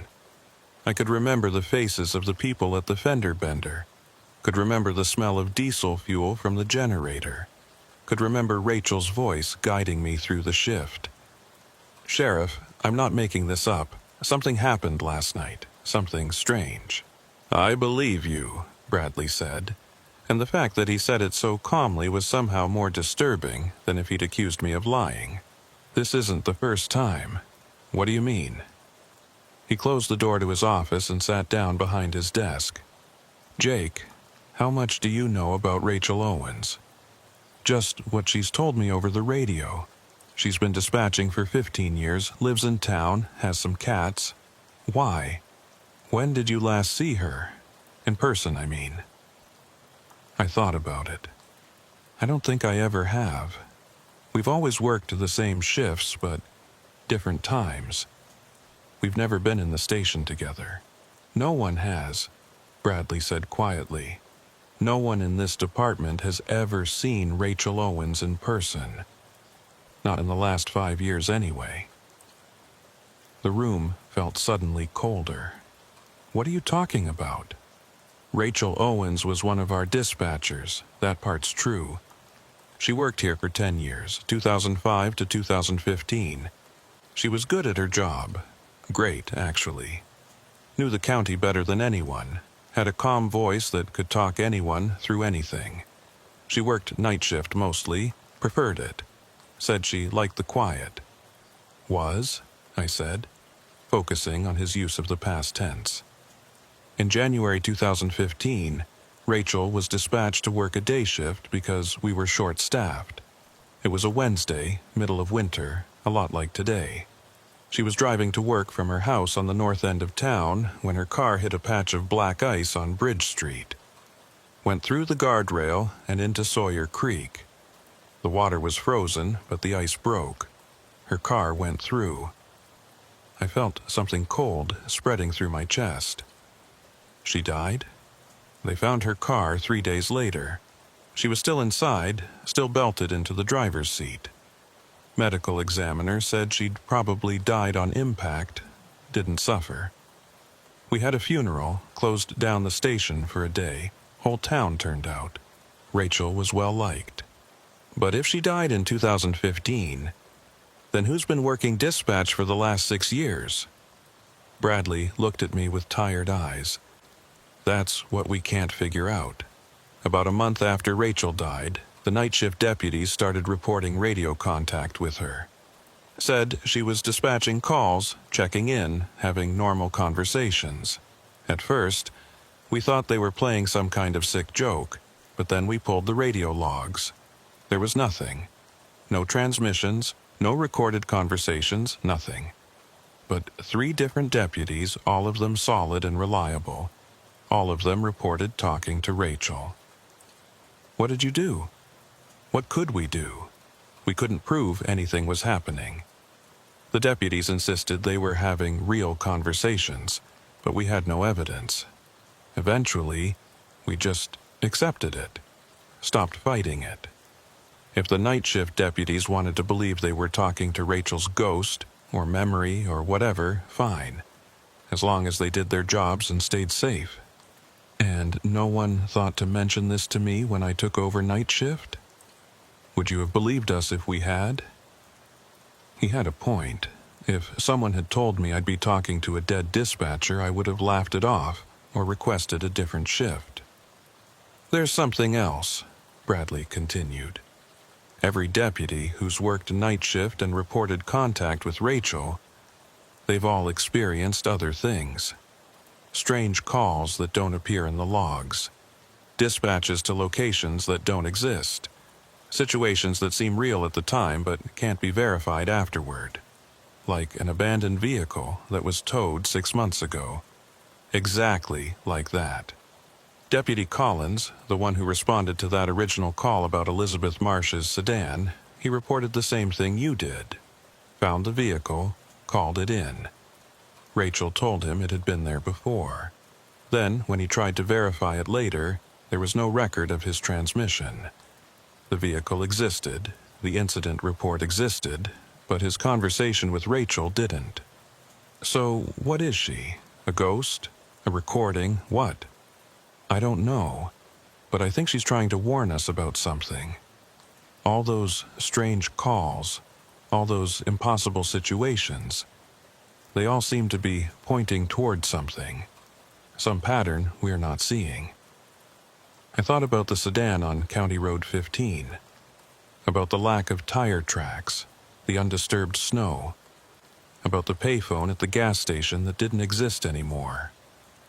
Sheriff, I need to ask you something. What happened to the other deputies? The ones who reported contact with Rachel? Bradley was quiet for a moment. Deputy Collins transferred to day shift after 6 months. Said he couldn't handle the isolation anymore. Deputy Martinez requested a transfer to a different county. Deputy Wilson, he paused. Deputy Wilson disappeared. Disappeared? 3 years ago, almost to the day. He was working night shift, same route you work now. Last radio contact was at 2:47 a.m. He called in that he was investigating a suspicious vehicle on County Road 15. Never heard from him again. Found his cruiser 3 days later, parked on the shoulder right around mile marker 6. Empty. No sign of Wilson, no evidence of what happened to him. The same location where I'd found Elizabeth Marsh's sedan. The same location where Collins had found it 6 months before my encounter. Mile marker 6 on County Road 15. Why didn't anyone tell me this before? Because we needed someone on night shift, and you were the only one willing to take it. And because we hoped maybe it was over. That whatever happened to Wilson was an isolated incident. That Rachel would leave the new night deputy alone. But she hasn't. No, Bradley said, she hasn't. I should have transferred right then. Should have walked out of Bradley's office and put in for day shift or a different county or early retirement. But I didn't. Maybe it was pride. Maybe it was curiosity, maybe it was just stubbornness. Or maybe it was something else, something I couldn't quite name. A feeling that I was part of something now, something that had been building for years, and I couldn't walk away until I understood what it was. I spent the next few days researching. I pulled every incident report from the last 10 years looking for patterns. I searched through old newspapers, talked to retired deputies, visited the county library, and went through their local history archives. What I found was disturbing. County Road 15 had a history. A bad history. Going back 50 years, there had been at least a dozen disappearances along that stretch of road. Not all of them at mile marker 6, but all of them within a 2-mile radius. Motorists whose vehicles were found abandoned. Hitchhikers who were seen getting into cars and never seen again. A rancher who went out to check his fences and never came back. The disappearances didn't follow any obvious pattern. They happened in different seasons, different years, to different types of people. But they all shared one thing. They all happened at night. And going back through the sheriff's department records, I found something else. Every single disappearance had been dispatched by a night shift dispatcher. In the 1970s and 80s, before Rachel's time, it had been a man named Thomas Green. In the 90s and early 2000s, it had been a woman named Patricia Moore. Then Rachel from 2005 to 2015. And now, apparently, Rachel's ghost, or echo, or whatever she was. I tracked down Thomas Green. He was in his 80s, living in a nursing home in Billings. When I showed up and explained who I was, his face went pale. I wondered when someone would finally come asking, he said. We sat in the common room of the nursing home, surrounded by elderly residents watching television and playing cards. Thomas had the look of someone who'd been carrying a heavy secret for a long time. Tell me about County Road 15, I said. What do you want to know? Everything. Why do people disappear there? What's happening? Thomas was quiet for a long time. Finally, he said, Did you ever hear about the old Indian Trail? What Indian Trail? County Road 15 follows the path of an old Indian trail. Blackfeet, I think, though some say Crow. It was a sacred path or maybe a cursed one, depending on who you asked. The local tribes wouldn't travel it at night. Said there were spirits there or something worse. When the settlers came and started building roads, they paved right over that trail. Didn't think about the stories. Didn't care about the warnings. Just built their road and started using it. And people started disappearing. Not right away, first few years were fine. But then in 1958, a traveling salesman vanished. His car was found on the side of the road, engine running, door open, but no sign of him. Sheriff back then figured he'd gotten lost in the dark, maybe fell in a ravine or something. But they searched for weeks and never found a body. And it kept happening. Every few years, someone else would disappear. Always at night, always on that road. The sheriff's department kept it quiet. Didn't want to scare people or hurt tourism. But those of us who worked there, we knew. We knew that road was wrong. What about the dispatchers? Why are they involved? Thomas's hands trembled slightly. Because we heard them. They disappeared. They'd call in on the radio late at night asking for help, and we'd dispatch deputies to find them. But the deputies would find empty vehicles, or sometimes nothing at all. And the calls kept coming. Same voices, same locations, over and over, like a recording stuck on repeat. Did you hear them after you died? He looked at me sharply. How did you know? Because Rachel Owens, our night dispatcher, died in 2015. But she's still on the radio, still dispatching calls. Thomas nodded slowly. It happened to Patricia Moore, too. She was the dispatcher before Rachel, worked nights for almost 20 years. In 2004, she had a heart attack right there at the dispatch desk, dead before the paramedics arrived. But after she died, the night deputies still reported hearing her voice on the radio. She'd dispatch them to calls, give them directions, have conversations. For about a year, and then she stopped, went silent. That's when Rachel took over. Patricia stopped after a year? Almost exactly a year, to the day. I felt cold, despite the overheated nursing home. How long has it been since Rachel died? You said 2015? January. Yes. Then she's been on the radio for almost 6 years. 6 years. Much longer than Patricia Moore. Why? What was different about Rachel? Thomas, what happened to you after you stopped working as a dispatcher? He looked away, and I could see fear in his old eyes. I heard them for a while, the voices. Even after I retired, even after I moved away from Sawyer County. I'd wake up in the middle of the night and hear dispatch calls coming from radios that weren't there. Heard people calling for help from places that didn't exist. It went on for maybe 2 years, and then one night it just stopped. Went completely silent, and I never heard them again. Why did it stop? I don't know. Maybe because I stopped listening, stopped paying attention, stopped being part of the pattern. What pattern? The road wants something. I don't know what, exactly, but it takes people, and it uses us to help.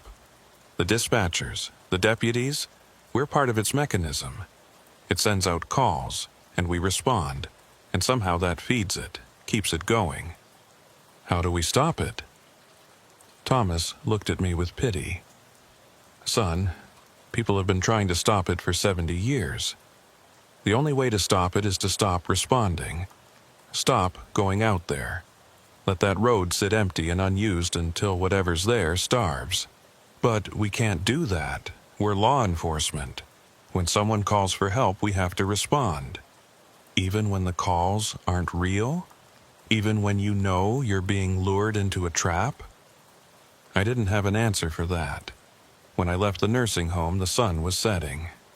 The drive back to Sawyer County took 3 hours, and by the time I arrived, it was full dark.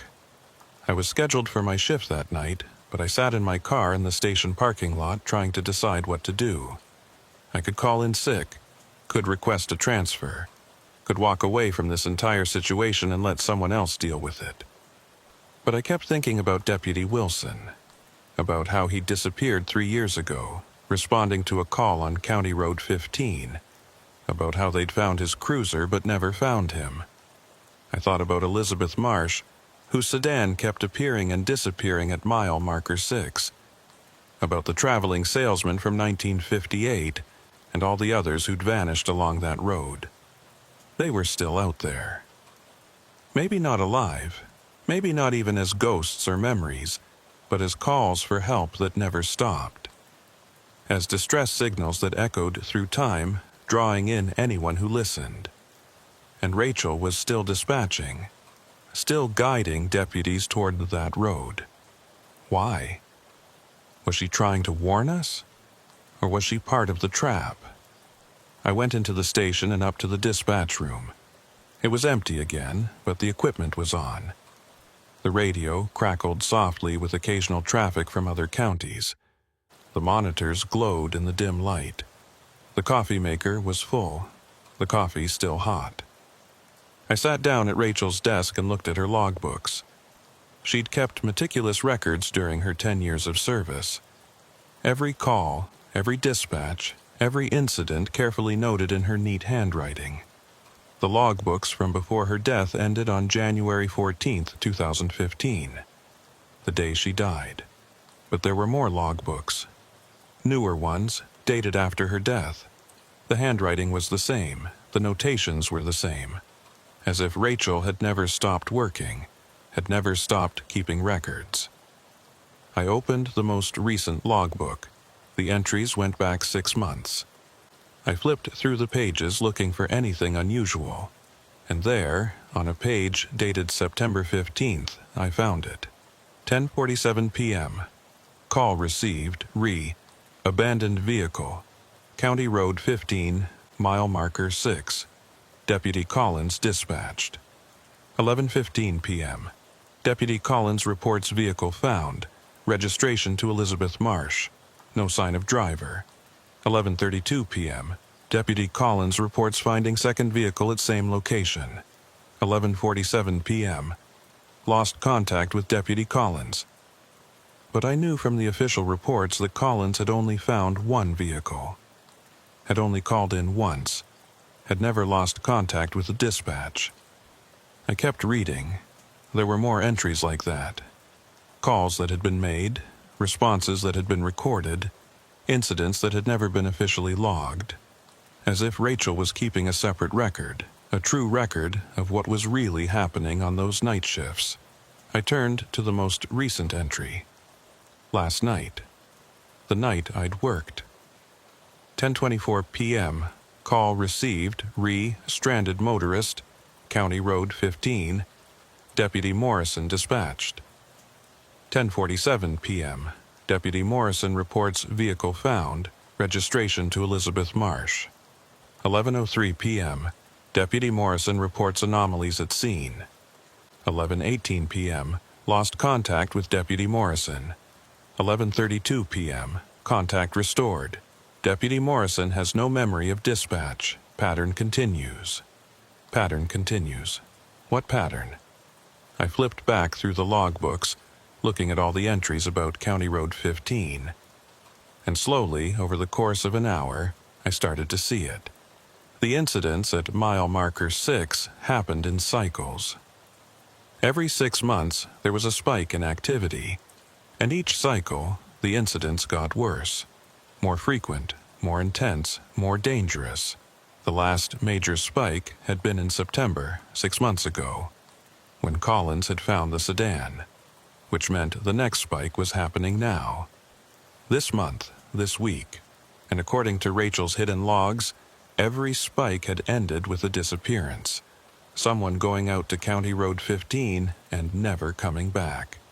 In September 2018, it had been Deputy Wilson.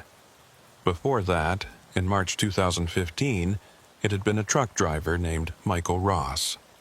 Before that, in September 2012, it had been a local rancher named Dennis Kemp. The pattern went back decades. Every 6 months, the road took someone. And I was next. I should have left right then. Should have walked out of that station and never looked back. But I couldn't. Because if I left, someone else would take over night shift. Someone else would be sitting in this cruiser when Rachel's voice came over the radio. Someone else would drive out to County Road 15 and disappear into whatever waited there. At least I knew what I was walking into. At least I had a chance to prepare.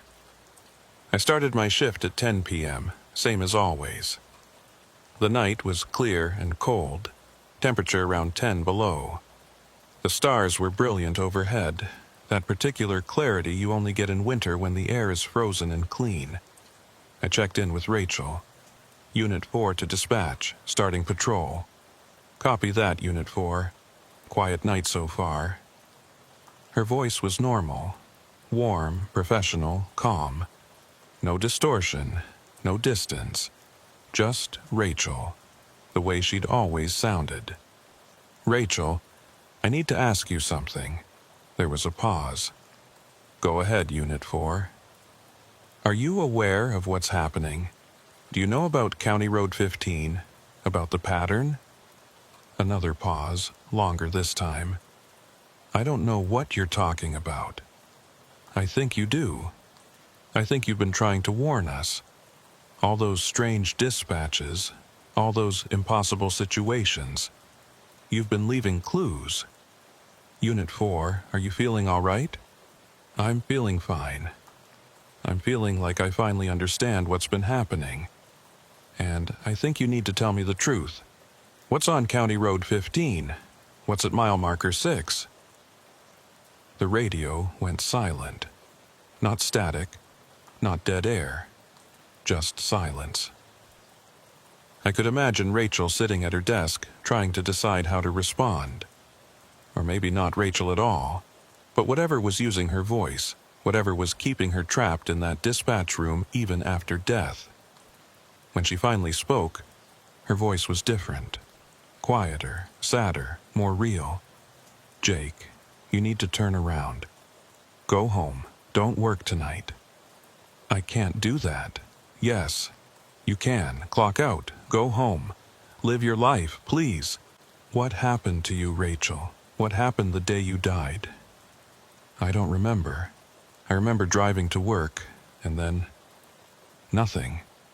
And then I was here at the dispatch desk, and it was night, and the radio was calling for help. And I've been here ever since. For 6 years. Has it been that long? It feels like a few weeks. Like I just started my shift and it never ended." "You died, Rachel. You went through the ice on Bridge Street, January 14th, 2015. I know, part of me knows, but the rest of me is still working, still dispatching, still sending deputies out to help people who call for assistance. Except they're not people. The calls aren't real. Some of them are. Some of them were real once. They're echoes, maybe, or memories. People who disappeared on County Road 15, still calling for help even though it's too late. And something out there uses those calls to draw more people in. Why? What does it want? I don't know, but it's hungry. And it uses me to feed. Every time I dispatch a deputy to County Road 15, every time someone responds to those calls, it gets stronger. And I can't stop. I try to warn you, try to make the dispatches strange enough that you'll question them. But I can't just refuse to send help. It's not in my nature. It's not who I am. What happens if someone doesn't respond? What happens if we just ignore the calls? I don't know. No one's ever tried. I thought about that. About all the deputies over the years, all of them responding to Rachel's dispatches. All of them driving out to County Road 15, because that's what you do when dispatch sends you. You go. You help, you serve, and protect. "Rachel, where's Deputy Wilson?" Her voice became even quieter. "He's still there, at mile marker 6. They're all still there. Everyone who's ever disappeared on that road. They're trapped, just like I'm trapped. Caught in a loop that never ends. Can they be freed? I don't know. Maybe if someone broke the pattern. Maybe if someone refused to participate in the cycle. How? By not responding when I dispatch you. By not going when I call." But even as she said it, I knew it wasn't that simple. Because if I didn't respond, someone else eventually would. The pattern would continue with a different deputy, a different victim, unless I ended it completely. "Rachel, I need you to dispatch me to County Road 15, mile marker 6, right now." "Jake, no, don't do this. I'm not going to disappear. I'm going to end this. But I need you to send me there officially. On the record, I need this dispatch to be logged. They'll just erase it like they erased all the others. Not if I make sure they can't. Trust me, Rachel, one more dispatch, then you can be free." She was quiet for a long time, then, "Unit 4, I'm getting a report of a stranded motorist on County Road 15, mile marker 6. Can you respond?" 10-4 dispatch, en route. I drove north on Highway 287, then turned onto the access road that led to County Road 15, the same route I'd driven before. The same road I'd traveled dozens of times during my shifts. But this time felt different. This time felt final. As I approached mile marker 6, I could see it waiting for me. The silver sedan, exactly where it had been before. Hazard lights blinking in the darkness. Empty and abandoned and impossible. But this time, I kept driving. I didn't stop. I didn't investigate. I drove right past the sedan and kept going. "Unit 4 to dispatch. I'm passing the reported location. No vehicle visible. Unit 4, please confirm." The caller was very specific about the location. I'm confirming, there's nothing here. I could hear the confusion in Rachel's voice. This wasn't following the pattern. This wasn't how it was supposed to go. I kept driving, watching my odometer. Mile marker 7, mile marker 8. And still I drove, heading deeper into the empty countryside. Unit 4, please return to mile marker 6 and conduct a thorough search. Negative, dispatch. Proceeding to investigate other possible locations. The radio crackled with static. I could hear something else underneath it now. Something that wasn't Rachel. Something that sounded like dozens of voices whispering at once. All of them saying the same thing. Come back. Come back. Come back. I kept driving. At mile marker 10, I stopped the cruiser and got out. The night was absolutely silent except for the wind. No traffic, no animals, no sound at all except the rustle of frozen grass. I walked back along the road, back toward mile marker 6. I didn't take my cruiser, didn't take my radio, just walked, step by step, breaking the pattern in the most fundamental way possible. When I reached mile marker 6, the sedan was still there, but now I could see others. More vehicles scattered in the darkness, pulled off on the shoulder or sitting in the fields. Dozens of them, maybe hundreds. All of them with their hazard lights blinking, all of them empty. All of them waiting. And standing around them were the people. The disappeared. I recognized Deputy Wilson from his photograph. Recognized Elizabeth Marsh from her driver's license photo. Recognized faces from missing persons reports and old newspaper articles. They stood there, transparent as mist, watching me approach. "You're not supposed to be here," Deputy Wilson said. His voice sounded like Rachel's had, distant and hollow. "Not like this. You're supposed to be in your cruiser, supposed to respond to the dispatch, supposed to join us." "I'm not joining anything," I said. "I'm ending this. You can't. The road won't let you. The road doesn't have a choice. I'm not playing by its rules anymore." I kept walking, passing through the transparent figures. They didn't try to stop me, just watched with sad, empty eyes. At the exact center of mile marker 6, right where the sedan was parked, I found what I was looking for. A patch of ground that felt different, colder, wrong, like a wound in the world. I knelt down and touched it.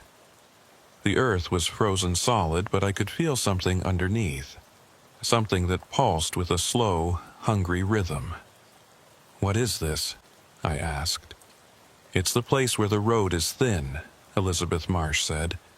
"Where our world touches something else. The old tribes knew about it, avoided it. But then you built your road right over it, and now it's trapped.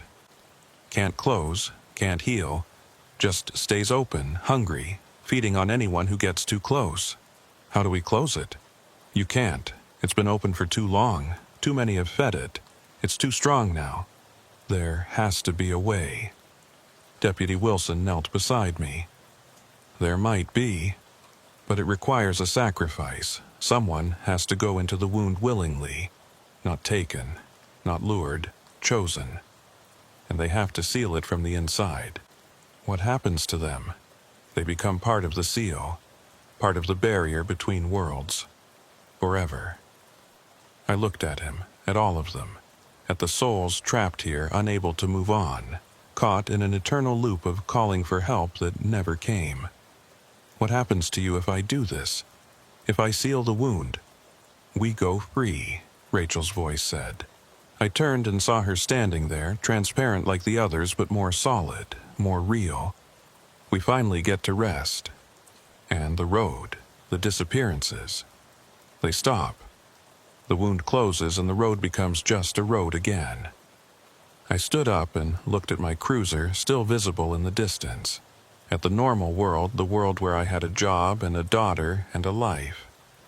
Then I looked at the wound in the world, at the dozens of trapped souls, at Rachel's sad smile. There's no other way. There's always another way, she said. You could walk away. Let this continue. Let it take someone else in 6 months, and 6 months after that, forever. That's not really a choice. No, she agreed. It's not. I took a deep breath of frozen air. Okay, how do I do this? You just have to be willing. The road will do the rest. I knelt down and pressed both hands against the frozen ground. I'm willing. The earth opened beneath me. Not gradually, not slowly. Just opened, and I fell through into darkness. I expected cold, expected pain, expected horror, but it was peaceful, quiet, like floating in deep water. I could feel the wound closing above me, could feel the barrier forming, could sense the trapped souls being released, flowing past me and away, finally free. And I could hear Rachel's voice, clear and warm, one last time. Thank you, Jake. Rest now. Your shift is over. The darkness took me, and I didn't fight it. They found my cruiser 3 days later, parked at mile marker 10 on County Road 15. Empty. No sign of me. No evidence of what had happened. Sheriff Bradley organized searches, brought in dogs, helicopters, volunteers. Searched for weeks, found nothing. Eventually, they had to give up, had to declare me missing, presumed dead, had to move on. But the disappearances stopped. No more strange calls from County Road 15. No more abandoned vehicles at mile marker 6. The road became just a road again, quiet and empty and safe. And late at night, when the new night shift deputy patrols that route, sometimes they see something. A figure standing on the shoulder, visible for just a moment in the headlights. A man who looks like he's directing traffic, making sure everyone stays safe. They never stop. Never investigate. Just drive past and continue their patrol. Because some sacrifices are meant to last forever, and some shifts never truly end.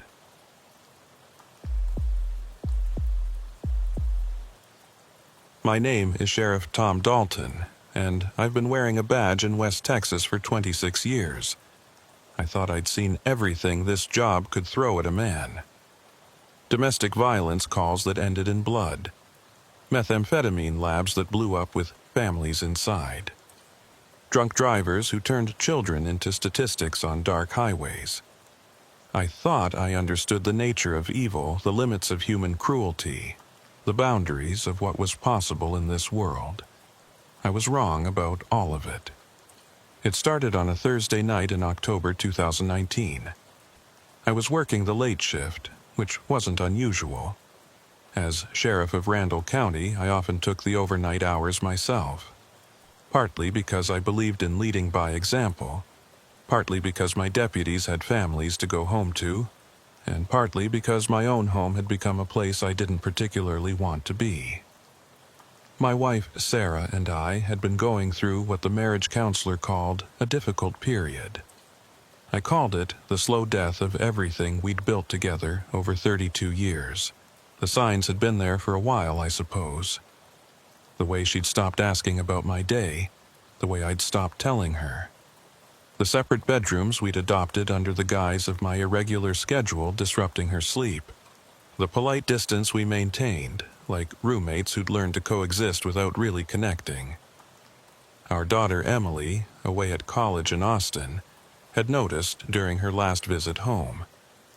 She'd pulled me aside and asked if everything was okay between Mom and me.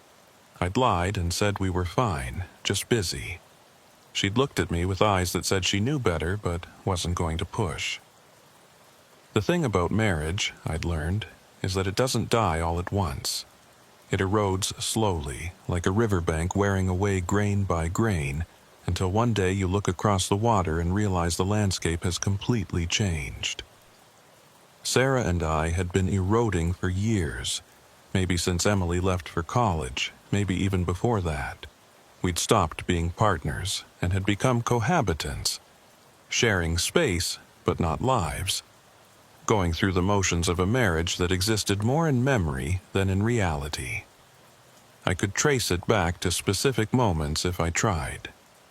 The night 5 years ago, when I'd missed our anniversary dinner because of a hostage situation that turned out to be a drunk man with a BB gun.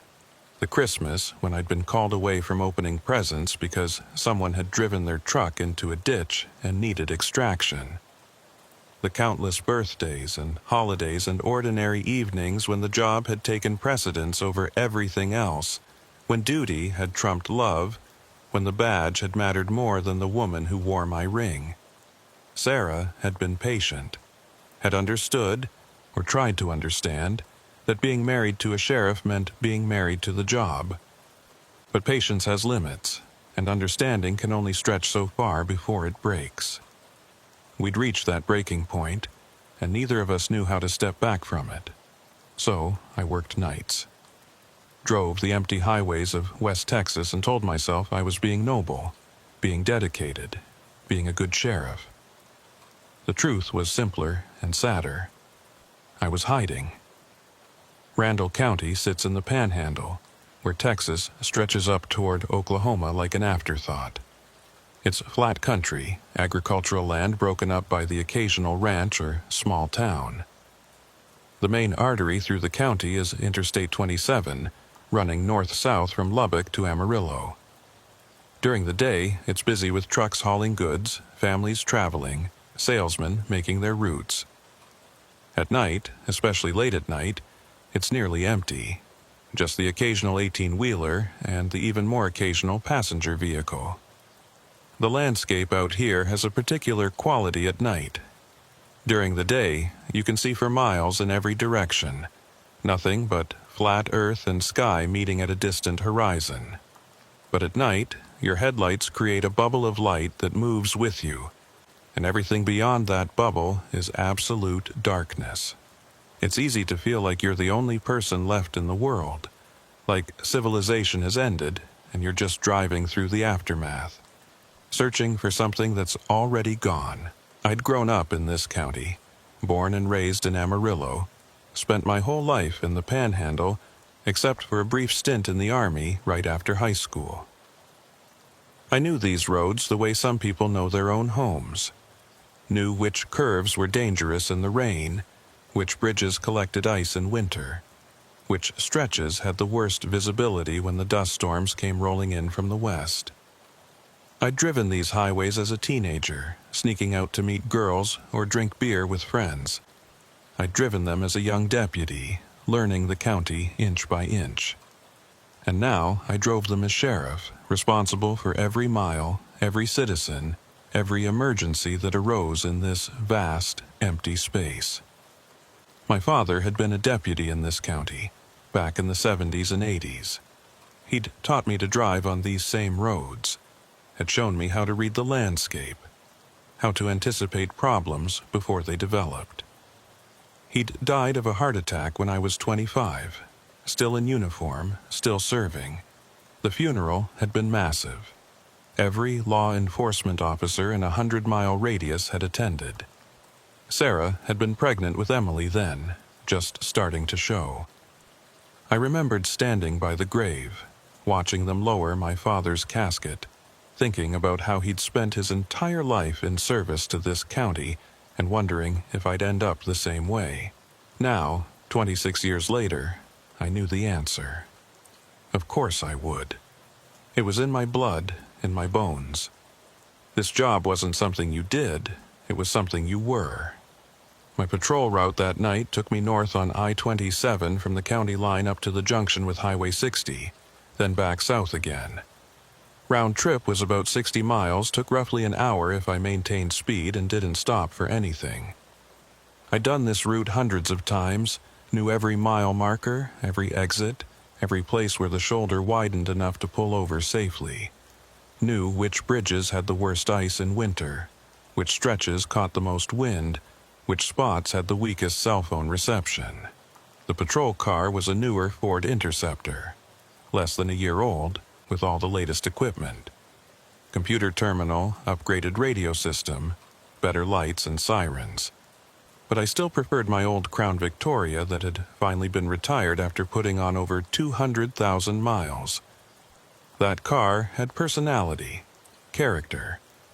This new one felt sterile, efficient but soulless. Like everything else in modern law enforcement, it prioritized function over feel, data over intuition. The computer terminal was particularly annoying. It beeped and buzzed with every update, every notification, every piece of information that headquarters thought I needed to know. License plate readers, BOLO alerts, weather warnings, administrative messages. The constant stream of digital noise was supposed to make us more efficient, more connected, more effective. But all it did was distract from the actual work of policing, which was watching and listening and understanding the rhythm of your territory. It was 11:47 p.m. when I passed mile marker 89 for the first time. I remember the exact time because I'd just checked my watch, calculating how many hours I had left before I could go home and pretend to sleep on the couch while Sarah pretended to sleep upstairs. The dashboard clock had stopped working weeks ago, another thing I kept meaning to fix but never got around to. The list of things I kept meaning to fix seemed to grow longer every day, both mechanical and personal. Mile marker 89 was unremarkable. There was nothing there except empty highway stretching in both directions, fields of cotton stubble on either side, and a sky full of stars. The kind of emptiness that West Texas specializes in. The kind that makes you feel like you're the last person on Earth. I'd passed this marker thousands of times over the years, never giving it a second thought. It was just another number on a long stretch of highway, no different from 88 or 90, no more significant than any other arbitrary point along the road. But that night, for reasons I still can't fully explain, I noticed it.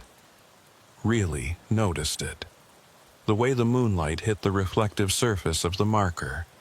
The way the shoulder seemed slightly wider there, like the highway department had planned for something that never materialized. The way the air felt different, heavier somehow as I passed. Like the atmosphere itself was denser at that particular spot.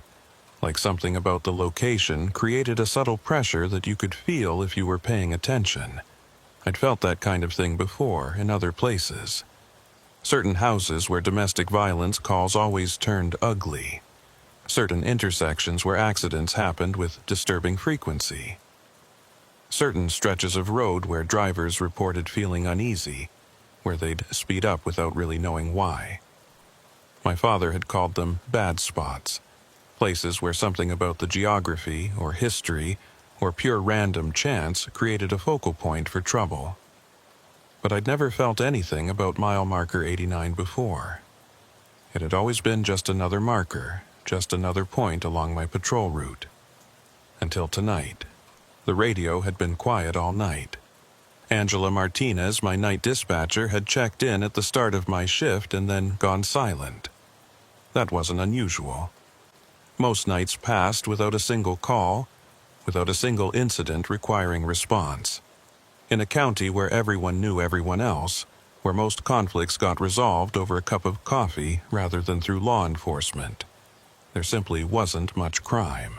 What crime we did have was usually related to drugs, methamphetamine mostly, coming up from Mexico through larger cities and filtering out to rural areas where the market was small but consistent. Angela was good at her job, maybe the best dispatcher I'd worked with in my entire career.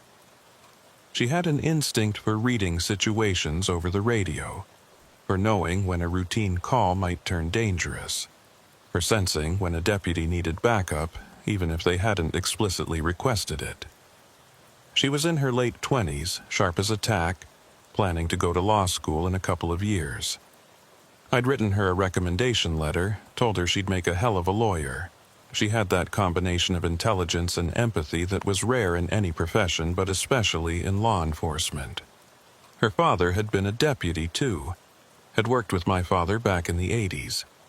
He'd been killed in the line of duty when Angela was just a kid. shot during a traffic stop that had gone bad. She barely remembered him, had only vague memories of a man in uniform who'd lift her up and let her play with his badge. But she'd followed in his footsteps anyway, had dedicated her life to the same job that had taken his. There was something both admirable and tragic about that. I continued north, checking my speed, watching for any vehicles that might need assistance.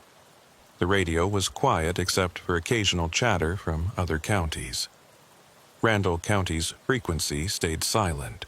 It was going to be one of those nights where nothing happened, where the hours crawled by in slow motion, where the only challenge was staying awake.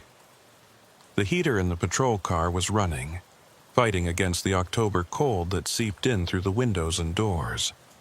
The temperature outside was probably in the low 40s, cold enough to be uncomfortable, but not cold enough to be dangerous. This was the time of year when West Texas couldn't make up its mind about the weather. Some days would hit 80 degrees, warm enough for short sleeves.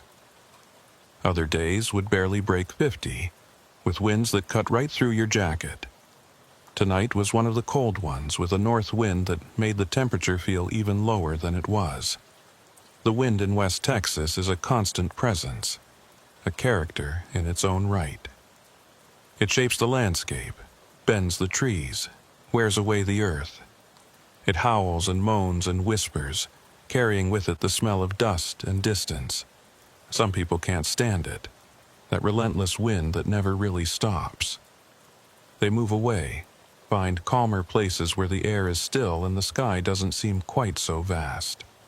But I'd grown up with it, had learned to read its moods and meanings. A north wind in October meant cold weather coming. A south wind in spring meant storms. An east wind, any time of year, meant trouble. My father had taught me that, though he'd never been able to explain why. I'd forgotten my thermos of coffee at home, another consequence of leaving the house in a hurry to avoid having to make small talk with Sarah. So I was running on gas station coffee from a travel stop in Lubbock, the kind that tasted like hot water filtered through burnt rubber. But it had caffeine, and that was what mattered. The cup sat in the holder beside me, still half full, still lukewarm. I'd drink it eventually, probably around 3 a.m. when the exhaustion really started to set in. I reached the junction with Highway 60 at 12:13 a.m., turned around in the wide turnaround area the state had built there, and headed south. This was the pattern of my patrol, north to the junction, south to the county line, repeat until dawn. Simple, predictable, mind-numbing. The kind of work that gave you too much time to think, too much time to dwell on all the things in your life that weren't working out the way you'd planned. I thought about Emily, wondering how she was doing at UT Austin. She was studying psychology, wanted to be a therapist. Maybe that's why she'd noticed the problems between Sarah and me. She was training to see those things, to read the subtle signs of relationships falling apart. I'd talked to her on the phone a few days earlier and she'd sounded happy, excited about her classes and her friends. She had a boyfriend now, some kid named Marcus who was studying engineering. I hadn't met him yet, wasn't sure when I would. Emily came home for holidays, but those visits were getting shorter, less frequent. She was building her own life now, and Sarah and I were becoming people she visited rather than people she lived with. That's the way it should be, I told myself. Kids grow up, move on, create their own families. But it still hurt, knowing that the little girl who used to wait by the door for me to come home from work was now a young woman with her own apartment and her own life and her own problems that didn't include me. I remembered teaching her to drive on these same roads. She'd been 15, terrified and excited in equal measure. We'd started in empty parking lots, progressing to quiet residential streets, and finally to the highway. She'd been a natural, had good instincts and reflexes. Sarah had worried every time we went out, convinced Emily would crash or panic or make some fatal mistake. But I'd known she'd be fine. She had that combination of confidence and caution that made for good drivers. The last time we'd gone driving together, right before she left for college, she'd asked me if I was happy. The question had come out of nowhere, while we were cruising down Highway 60 at sunset. The sky painted in oranges and reds. I'd been so surprised I hadn't answered right away, and she'd said, "Dad, you don't have to lie to me. I can see it. You and Mom. Something's wrong, and it's been wrong for a while." I'd tried to reassure her, to tell her that all marriages go through rough patches, that Sarah and I would work it out. But Emily had just looked at me with those perceptive eyes and said, "I hope so, because I don't want you to end up alone." At the time, I'd brushed it off, but her words had stayed with me, echoing in my head during these long, lonely nights. "I don't want you to end up alone," as if she could see the trajectory I was on, the path I was following toward isolation and emptiness. At 12:34 a.m., I passed mile marker 89 again, heading south this time. And that's when I saw it. There was a car pulled over on the shoulder, right at mile marker 89. Hazard lights blinking in that distinctive rhythm. I hadn't seen it on my northbound pass 21 minutes earlier.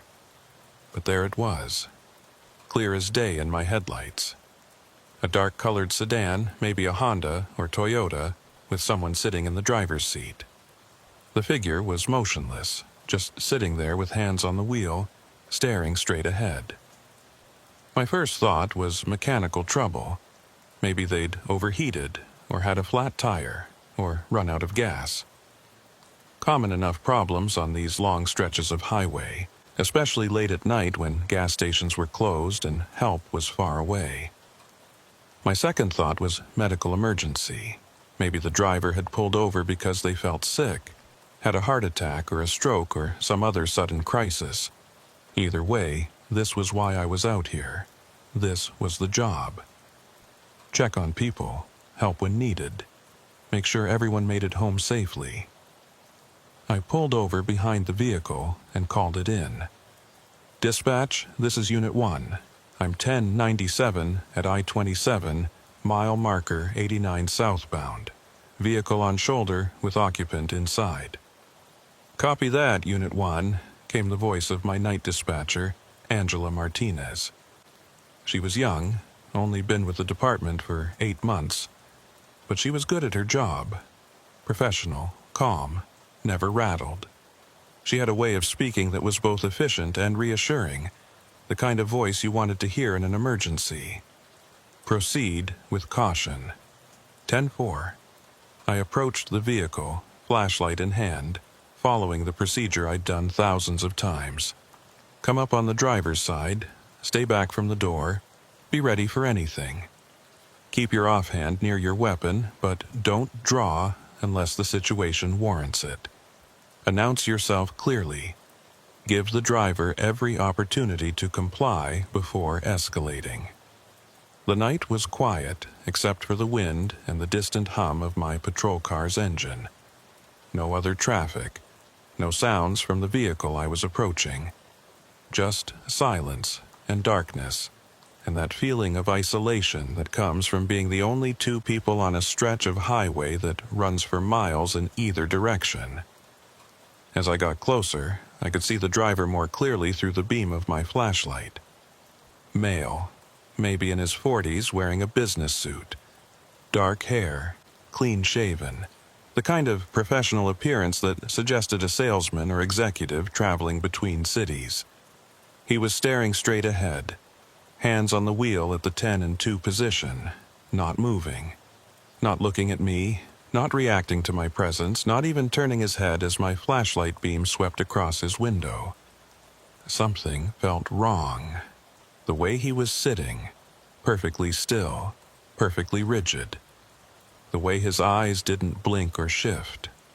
The way his chest didn't move with breathing. I'd seen enough dead bodies in my career to recognize the stillness of death, but this was different. This was someone posed, positioned, arranged to look like they were driving even though they clearly weren't.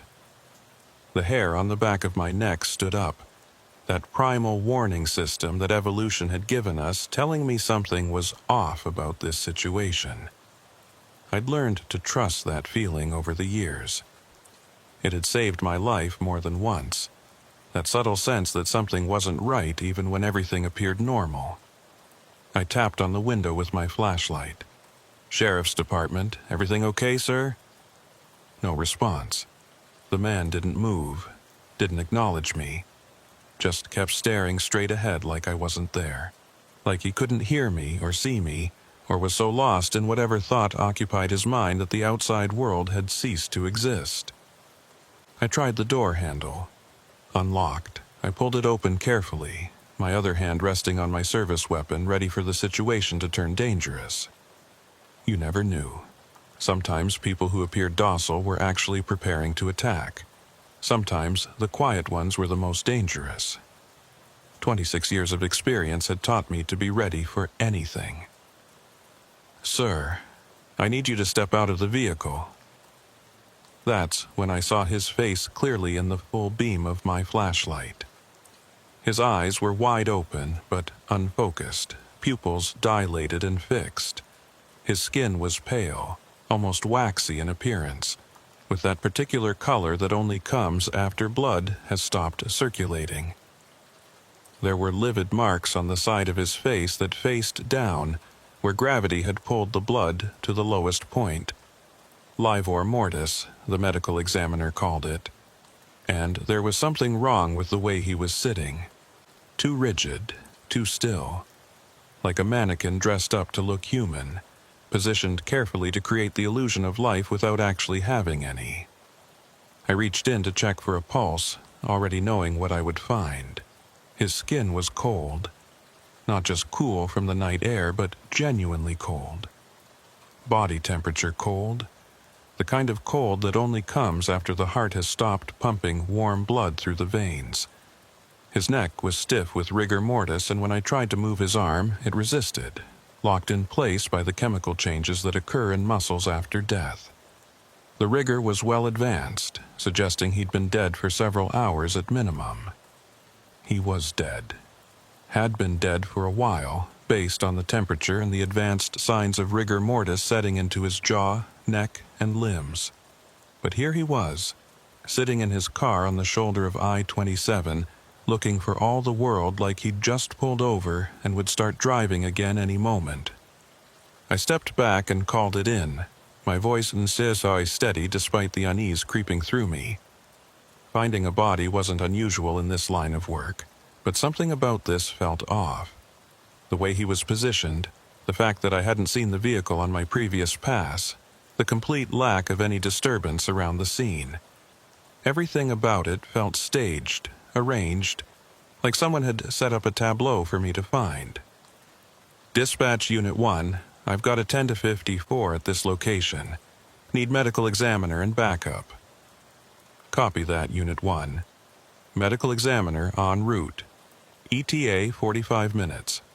Deputy Harris is 1076, ETA 20 minutes. 10-4.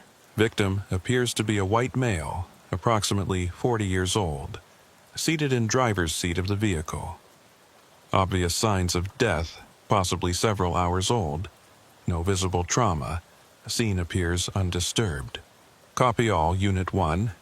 Be advised, Weather Service is reporting temperature drop to below freezing within the next hour. Understood. I secured the scene and waited, walking a perimeter around the vehicle with my flashlight looking for anything unusual. The shoulder was clean. No skid marks, no debris, no sign of an accident or struggle. The vehicle itself appeared undamaged. Not a scratch on it, not a dent, nothing to suggest it had been involved in any kind of incident.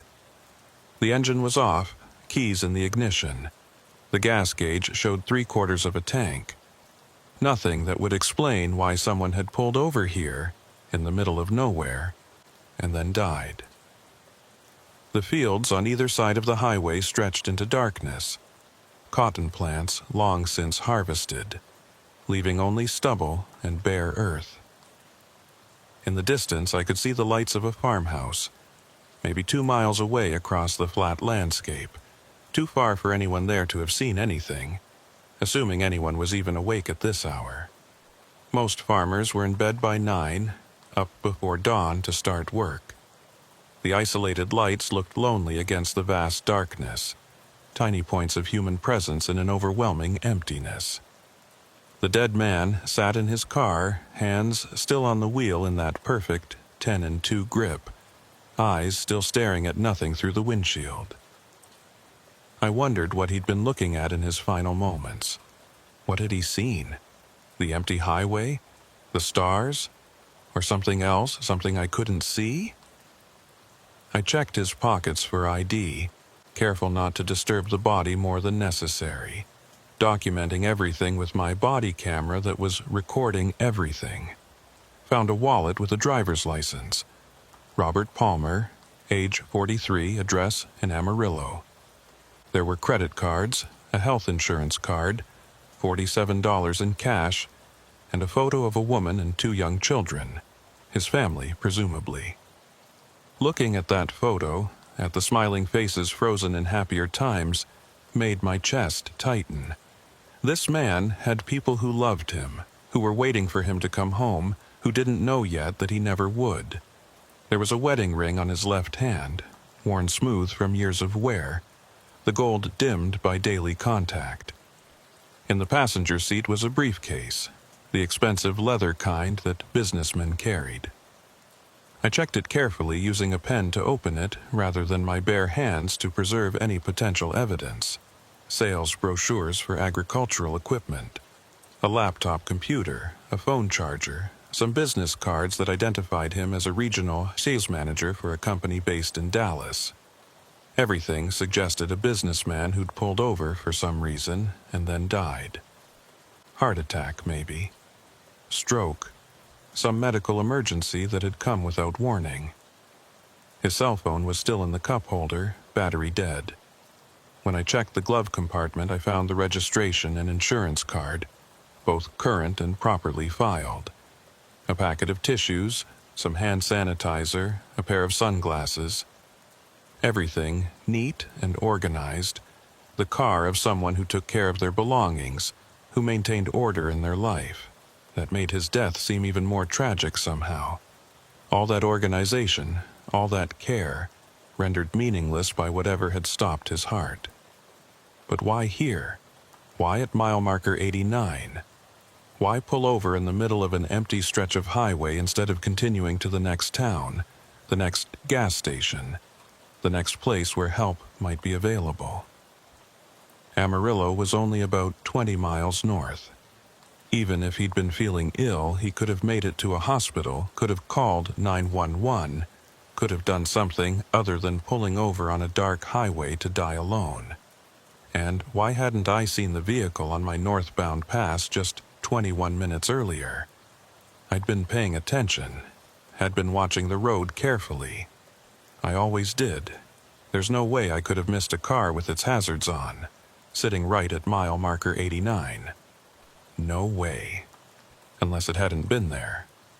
Unless it had appeared in the 21 minutes between my northbound pass and my southbound return. But that didn't make sense either.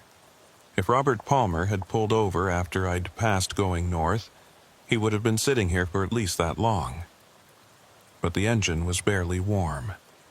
When I'd touched the hood, it had felt like the car had only been shut off for a few minutes, not over 20. Nothing about this added up. I walked back to my patrol car and sat inside, filling out the preliminary paperwork while I waited for backup. The form was routine: location, time, description of the scene, initial observations. But as I wrote, I kept looking up at the Honda, at Robert Palmer's body still visible in the beam of my spotlight, and I couldn't shake the feeling that something was fundamentally wrong about this situation. Not just sad or tragic or unfortunate, but wrong in a deeper way that I couldn't quite articulate. The wind had picked up, rocking my patrol car slightly, carrying with it that smell of dust and distance that was so characteristic of West Texas. The temperature display showed 38 degrees and dropping. In another hour, it would be below freezing. I turned up the heat and poured the last of my terrible gas station coffee into the lid of the thermos, drinking it despite the fact that it was now cold and even more unpleasant than it had been hot. Deputy Harris arrived first, a young officer named Travis who'd been with the department for 3 years. Good kid, eager to learn. Maybe a little too eager sometimes. He still had that enthusiasm that comes from being new to the job before the daily grind wears you down, and you realize that most of what you do is paperwork and waiting. He still believed he could make a difference. Still saw the job as a calling rather than just a paycheck.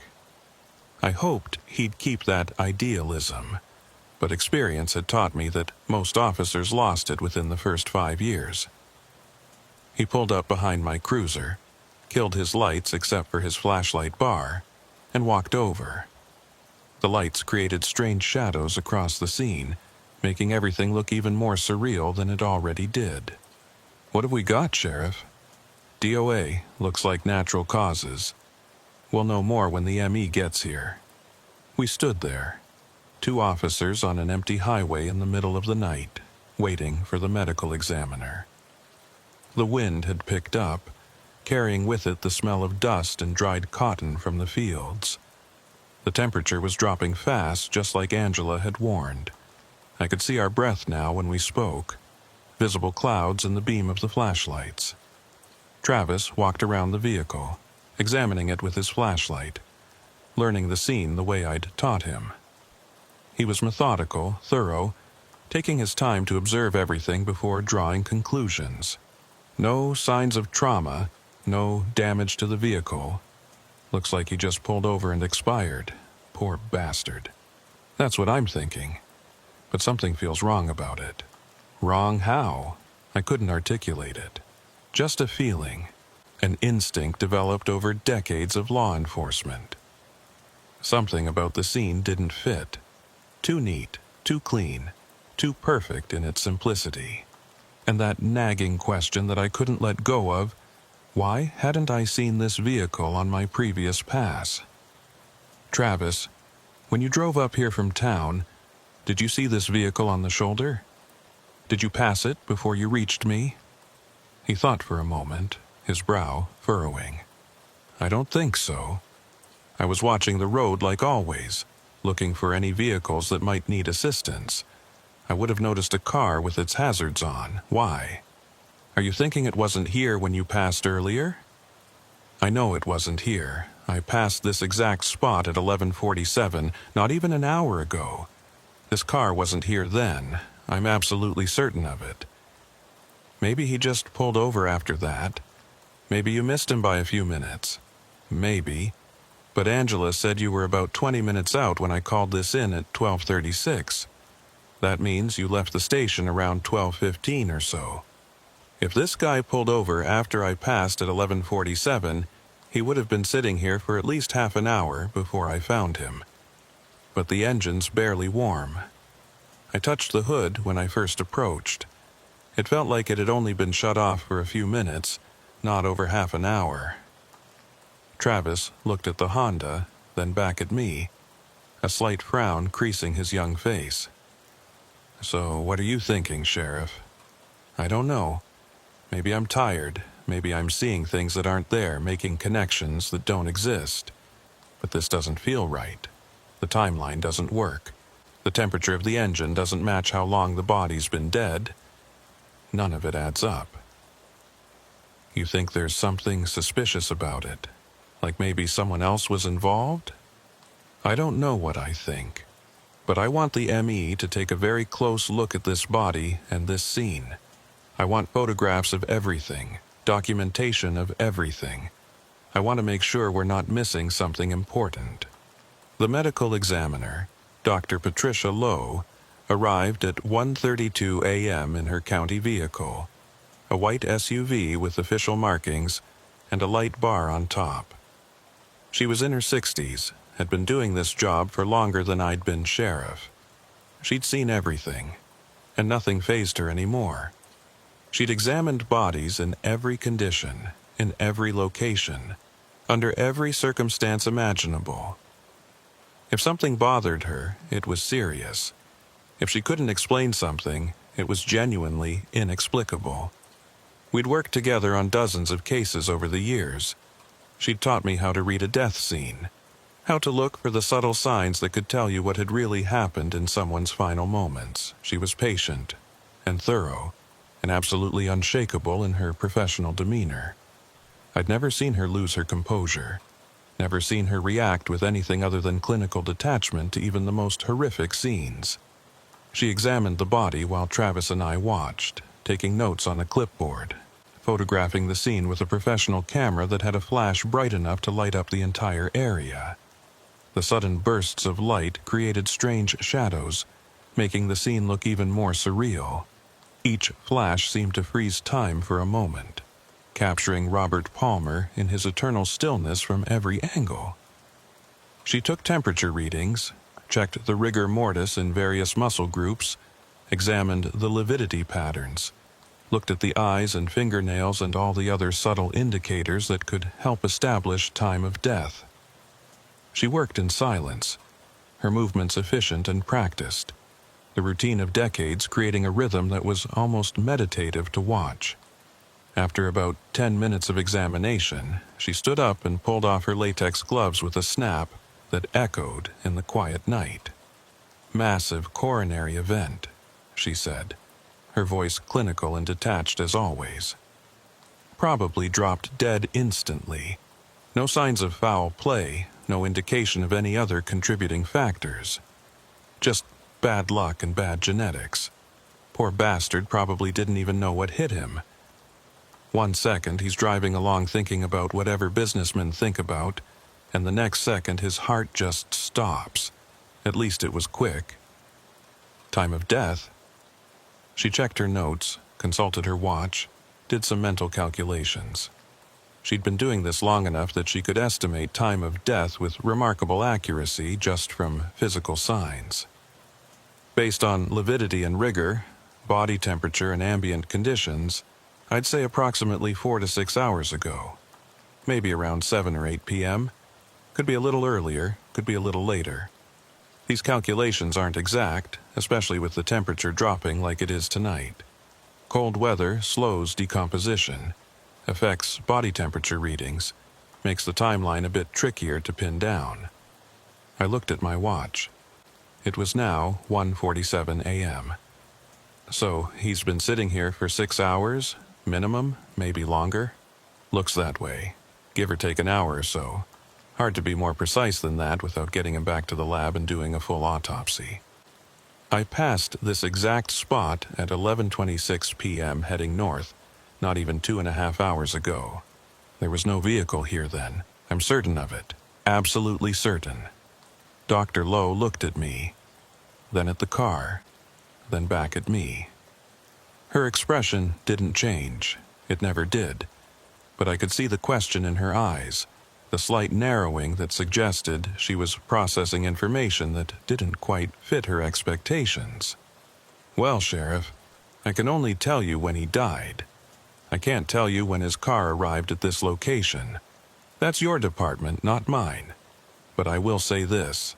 The body shows no signs of having been moved post-mortem. He died in that driver's seat, in that exact position, and he hasn't been disturbed since. So, unless someone towed the entire car here with him still in it, which seems unlikely, he drove here himself before he died. But he's been dead since around 7 or 8 p.m. That's 6 or 7 hours ago. So where has this car been for the last 6 hours? Because it wasn't here at 11:26. I have no idea, Sheriff. That's a question for someone other than a medical examiner." We arranged for the body to be transported to the morgue in Amarillo. The car would be towed to our impound lot and held until we could contact the next of kin. Standard procedure for a death investigation, even one that appeared natural. We'd need to verify his identity, contact his family in the worst phone call anyone ever has to make, determine if there were any suspicious circumstances that weren't immediately apparent. Sometimes what looked like natural death turned out to be something else entirely. Poison, suffocation, any number of ways to kill someone that didn't leave obvious marks. By 2:15 a.m., the scene was clear. Deputy Harris headed back to his patrol route in the eastern part of the county, and I continued mine. The ambulance had taken Robert Palmer's body away, and Pete Franklin's tow truck had loaded up the Honda and was heading back to town. The shoulder where the car had been was empty now, just cold asphalt and frost-covered grass, no indication that anything unusual had happened there. I drove south to the county line, turned around, headed north again. The night had grown colder, the temperature dropping into the low 30s now. Frost was forming thick on the grass in the fields, making everything sparkle in my headlights like scattered diamonds. The stars overhead were brilliant. That particular clarity you only get in cold weather when the atmosphere is clean and dry and absolutely still. At 2:47 a.m., I passed mile marker 89 heading north. The car was back. Same dark sedan.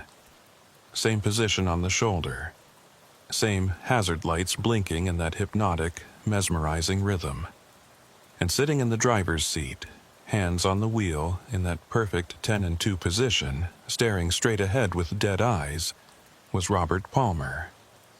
The impossible had become real. The light vanished. The highway was empty. Just asphalt and painted lines and mile marker 89 standing silent in the pre-dawn darkness. I stood there for a long time, sage smoke still drifting around me in the cold morning air, feeling the weight of what had just happened settling into my bones like a truth I'd carry forever. The weight wasn't heavy exactly. It was more like substance, like I'd gained something solid and real that had been missing before. I'd opened a door that had been closed for decades, maybe centuries. I'd released thousands of trapped souls, helped them complete a journey that had been interrupted by our modern world, by our highways, and our certainty that we understood how reality worked, by our assumption that the dead stayed dead and the living stayed living, and there was a clear, bright line between the two states. We'd been wrong about that. So, fundamentally, profoundly wrong that our error had created a prison for souls, a trap that held them in a state between existence and non-existence, unable to move forward into whatever came next, unable to return to the lives they'd left, caught in an eternal moment of transition that should have lasted seconds, but had stretched into years and decades and lifetimes. How many souls had been trapped there? How many people had died on or near this highway over the decades since it was built, their final journeys interrupted by the concrete and asphalt we'd laid over sacred ground? The thought was staggering, overwhelming, and yet here I stood, a small-town sheriff with no special training or knowledge, having somehow stumbled into the solution. Or maybe I hadn't stumbled at all.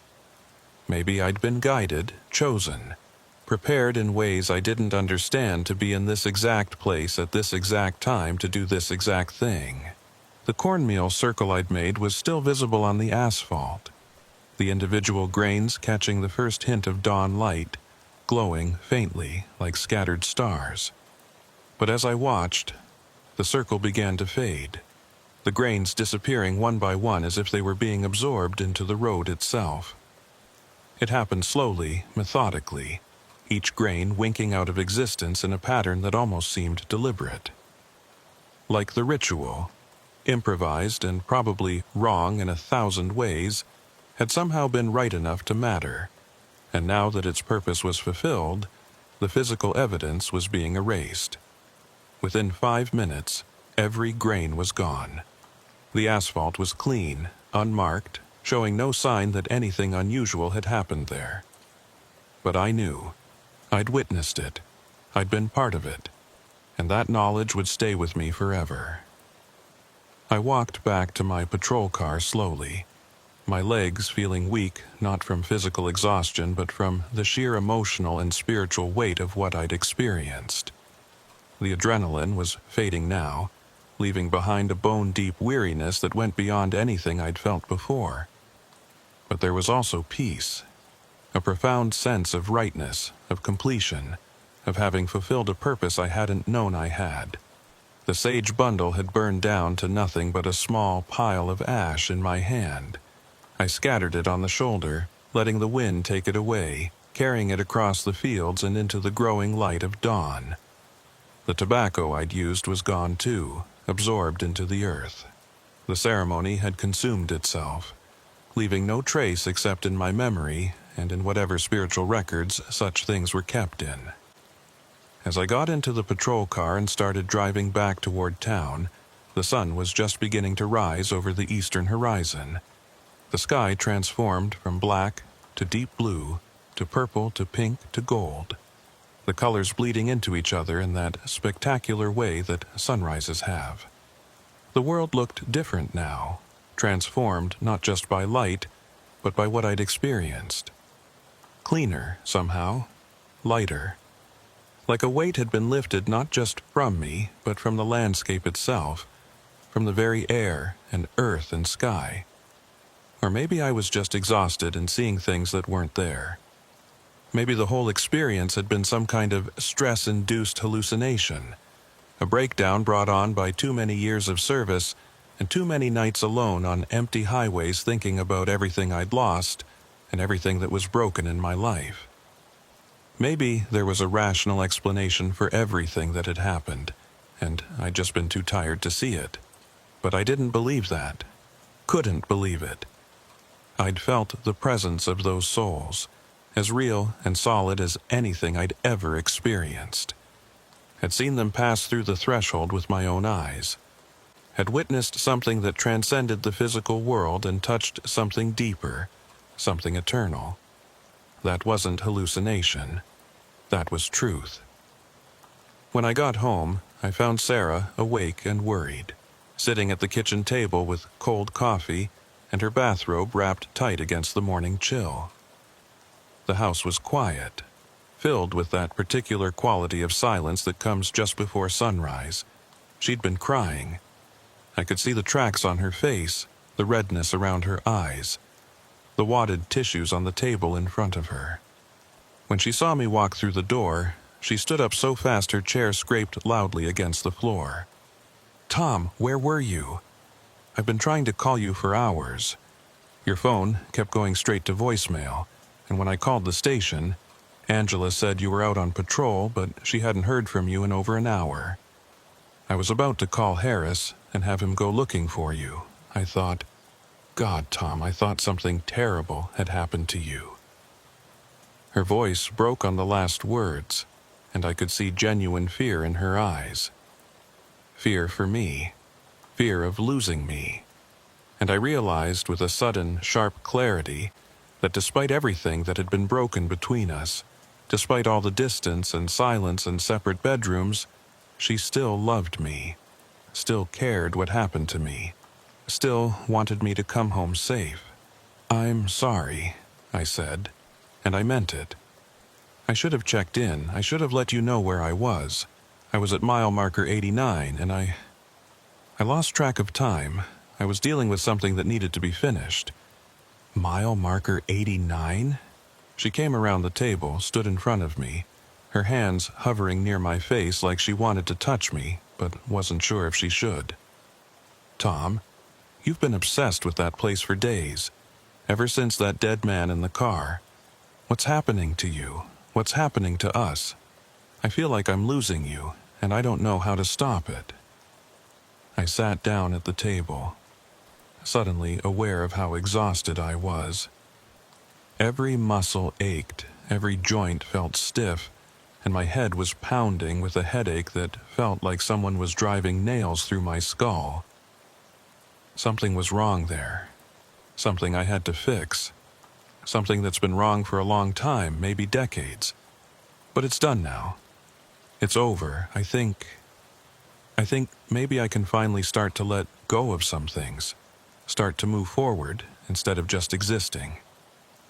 She sat down across from me, reached across the table and took my hands. Her touch was warm, real, anchoring me to the present moment, and to this life, and to this woman who'd stood by me for 32 years, even when I'd given her every reason to leave. Tom, I don't understand what you're talking about, but I can see that something's changed. You look different. Not just tired, but different, like you've been somewhere far away and only just came back. So I told her everything.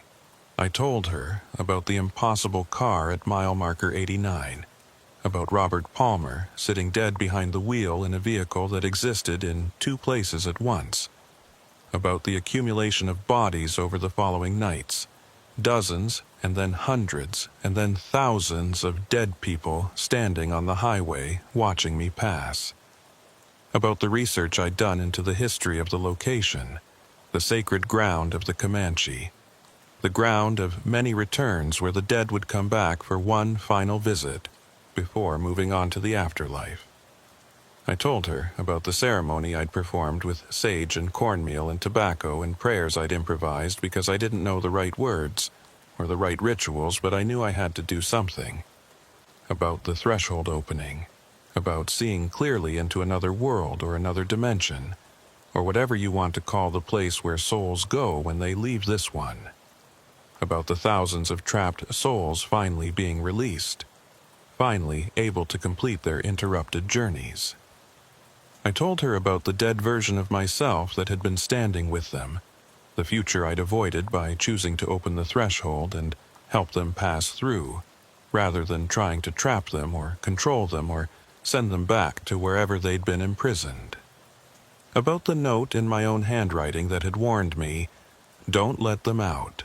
Not out into our world, but out through the threshold to whatever came next. I told her about the relief I'd felt watching them go, the sense of rightness and completion that had settled over everything when the last soul passed through and the light finally closed and the threshold sealed itself behind them. About how the cornmeal circle had faded away like it had never been there, like the ceremony had consumed itself in the doing of it. She listened without interrupting, her hands still holding mine, her expression shifting from concern to disbelief to something I couldn't quite read. Not skepticism exactly, but a kind of suspended judgment, like she was trying to decide what to believe. When I finished, we sat in silence for a long time. The morning sun streaming through the kitchen window, painting everything in warm golden light that felt almost sacred in its ordinary beauty. "Do you believe me?" I finally asked, not sure what answer I wanted to hear. "I don't know what to believe," she said slowly, choosing her words carefully. "Part of me thinks you've been under too much stress, working too many nights, dealing with too many things alone. Part of me thinks maybe you had some kind of breakdown out there, that your mind created this elaborate story to make sense of something you saw that you couldn't explain. But I believe that you believe it, and I believe that something happened out there, something that's affected you deeply, changed you in ways I can see even if I don't fully understand them. Whether it was what you think it was, some kind of supernatural experience with trapped souls and thresholds between worlds, or whether it was something else, some kind of psychological crisis that manifested as visions. I don't know. I honestly don't know. You think I'm crazy. No, she said firmly. I don't think you're crazy. I think you're exhausted and stressed, and you've been carrying too much for too long. I think you've been trying to be everything to everyone. A good sheriff, a good husband, a good father. And you've been doing it all alone, without asking for help, without admitting that you were struggling. And I think maybe that pressure finally broke something inside you, and what you experienced at mile marker 89 was your mind's way of processing that break. That's a very rational explanation. I'm a rational person, Tom. I deal in facts and evidence and things I can see and touch and understand. But I also know that you're not a liar, and you're not prone to flights of fancy. and in 32 years of marriage I've never known you to make up stories or exaggerate or claim to have experienced something you didn't. So, if you say you saw thousands of dead people standing on a highway and helped them pass through a threshold to the afterlife, then I believe that's what you experienced, even if I can't explain how or why or whether it was real in any objective sense. She squeezed my hands, her grip firm and warm. But here's what I do know for sure. Whatever happened out there, you seem different now. Lighter, somehow. Like you've let go of something you've been carrying, some burden that was weighing you down. And if that's what you needed, if you needed to perform some kind of ritual and experience something profound and unexplainable to find a way forward, then I'm glad it happened. I'm glad you're back. I'm glad you're safe. And I'm glad you seem more like yourself than you have in years. We sat there together, not talking, just being present with each other in a way we hadn't been in months. Her hands in mine, the sun warming the kitchen, the coffee maker gurgling as it started a fresh pot. And slowly, carefully, like two people learning to trust each other again after a long separation, we started to rebuild what had been breaking between us for so long. It wasn't instant, it wasn't magic, but it was real, and it was a beginning. Continuing through the extensive aftermath, Tom's return to work, the conversations with Bradley and Harris, the investigation findings, and building toward the deeply reflective ending that explores themes of duty, death, meaning, and the thin places between worlds, all while adding the full 10,000 additional characters requested. I returned to work a week later, after taking some personal time that Sheriff Bradley had insisted on. The break had been good for me, good for Sarah and me, good for starting to heal some of the wounds that had been festering for years. We'd talked more in that week than we had in the previous 6 months, really talked about our fears and our regrets and our hopes for what might come next.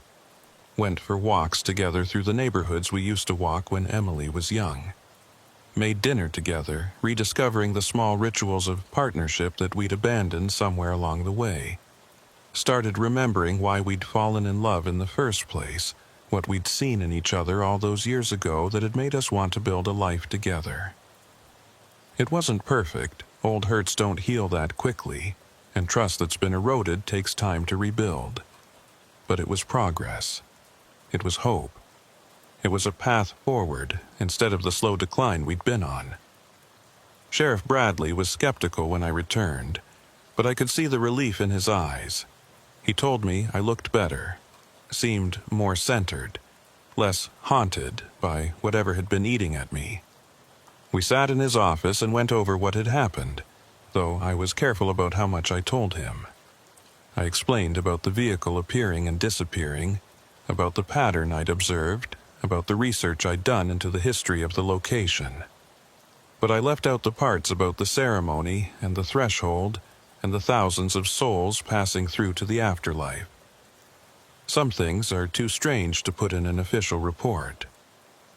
Bradley had closed I-27 at mile marker 89 for 3 days after my initial reports, had teams check the roadway and the shoulder, looking for any explanation for what I'd experienced. The highway department had surveyed the pavement, looking for structural issues or unusual magnetic fields or anything that might explain vehicles appearing and disappearing. The county had brought in engineers to check the bridges and overpasses nearby, making sure there were no hazards that might cause drivers to pull over suddenly. They found nothing unusual. Just a normal stretch of highway, no different from any other. The pavement was standard asphalt over standard gravel and soil. The grade was gentle, the visibility was good, the shoulder was wide enough to pull over safely. No anomalies in the electromagnetic readings, no unusual seismic activity, no underground caverns or water sources that might affect the stability of the road. No evidence of anything strange or supernatural, or even particularly noteworthy. Just regular West Texas highway running through regular West Texas countryside. The engineer's report concluded that there was no structural or environmental reason for the incidents I'd reported. The psychologist that Bradley had required me to see as a condition of returning to work had concluded that I'd been under severe stress and had likely experienced a series of hallucinations brought on by exhaustion, emotional turmoil, and the cumulative effects of too many years in a high-stress profession. The official departmental position was that I'd had a breakdown, a temporary crisis brought on by personal and professional pressures, but that with proper rest and support I'd made a full recovery. I didn't argue with any of it. Let them believe what they needed to believe. Let the official record show whatever made everyone comfortable. The truth of what had happened at mile marker 89 was mine to carry, and I didn't need anyone else to validate it or believe it or understand it. Deputy Harris reported that the incidents had completely stopped after the night I'd performed the ceremony. No more impossible vehicles appearing at mile marker 89. No more dead people standing on the shoulder. No more calls from confused motorists reporting strange sights or sounds along that stretch of highway. The road was just a road again, and traffic passed through without incident, without even noticing that anything had ever been different there. Pete Franklin confirmed that Robert Palmer's Honda Accord had stayed in the impound lot where it belonged, existing in only one place at one time like any normal vehicle should. No mysterious appearances elsewhere, no duplication, no violations of the laws of physics. Just one car, properly stored, eventually released to Palmer's family after the death investigation was closed. Robert Palmer's autopsy confirmed what Dr. Lowe had suspected: massive myocardial infarction, death within seconds. No contributing factors or suspicious circumstances. His widow came from Amarillo to claim his body and his belongings. I met with her at the station, gave her his wallet and briefcase and the other personal effects we'd recovered from the vehicle. She was devastated, confused, still trying to understand how her husband had simply driven away one morning for a routine sales trip and never come home. She kept asking me if he'd suffered, if he'd been in pain, if there was anything that could have been done to save him. I gave her the answers I thought would bring comfort, that it had been quick, that he probably hadn't felt anything, that sometimes these things just happen and there's nothing anyone could have done. I didn't tell her about the impossible things I'd witnessed, about her husband's spirit being trapped at mile marker 89 for days or weeks or however long it had really been. Some truths would only cause pain without providing understanding or comfort. But I did tell her this: I believe your husband is at peace now. I believe he's where he's supposed to be, and he's not suffering or in pain or lost. He's completed his journey, and he's home, wherever that is. She looked at me strangely when I said it, like she couldn't quite understand what I meant, but could sense that I was trying to tell her something important. Then she thanked me, gathered her husband's belongings, and left. I never saw her again. The roadblocks came down on the fourth day. Traffic resumed its normal flow along I-27, trucks and cars and motorcycles passing through mile marker 89 without incident. The highway department declared the road safe, the engineers certified it as structurally sound, and life went back to normal for everyone except me. Because I knew. I carried the knowledge of what had really happened there, what had been trapped at that location for decades, what I'd been chosen or selected or just happened to stumble into the position to help resolve. And that knowledge changed everything about how I saw the world and my place in it. But sometimes, late at night when I'm patrolling that stretch of I-27, I slow down as I pass mile marker 89. Not because I expect to see anything. I don't. The threshold is closed. The souls have passed through. The trap that existed there for so long has been permanently dissolved. But I slow down anyway, out of respect, out of remembrance, out of the need to honor what happened there. And sometimes, just for a moment, I think I see something. A flicker of light at the edge of my vision, like the threshold trying to crack open again for just a second. A shadow that might be a person standing on the shoulder, or might be nothing more than the play of my headlights across the landscape. An echo of what was once trapped there, a reminder of what lies just beyond the surface of the world we think we understand. But they're not trapped anymore. They've moved on. They've completed their journeys. And knowing that makes the darkness a little less dark, the emptiness a little less empty, the isolation of the night shift a little less lonely. And me? I'm still here. Still working the night shift, though not as often now. I've been delegating more responsibilities to my deputies, letting them take their turns with the overnight patrols, spending more time at home with Sarah.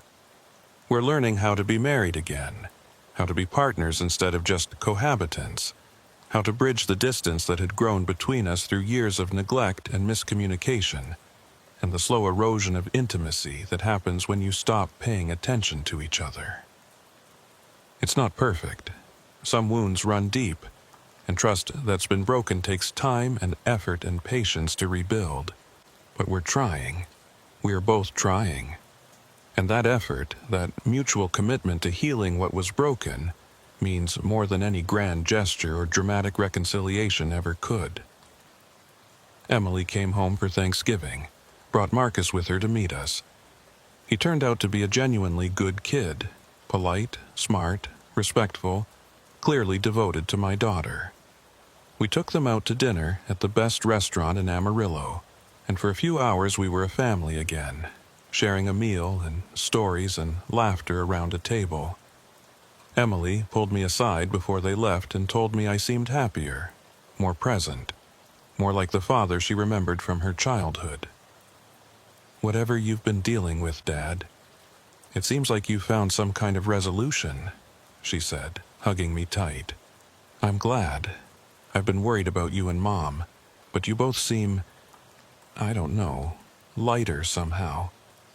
Like you've let go of something heavy that you'd been carrying for too long."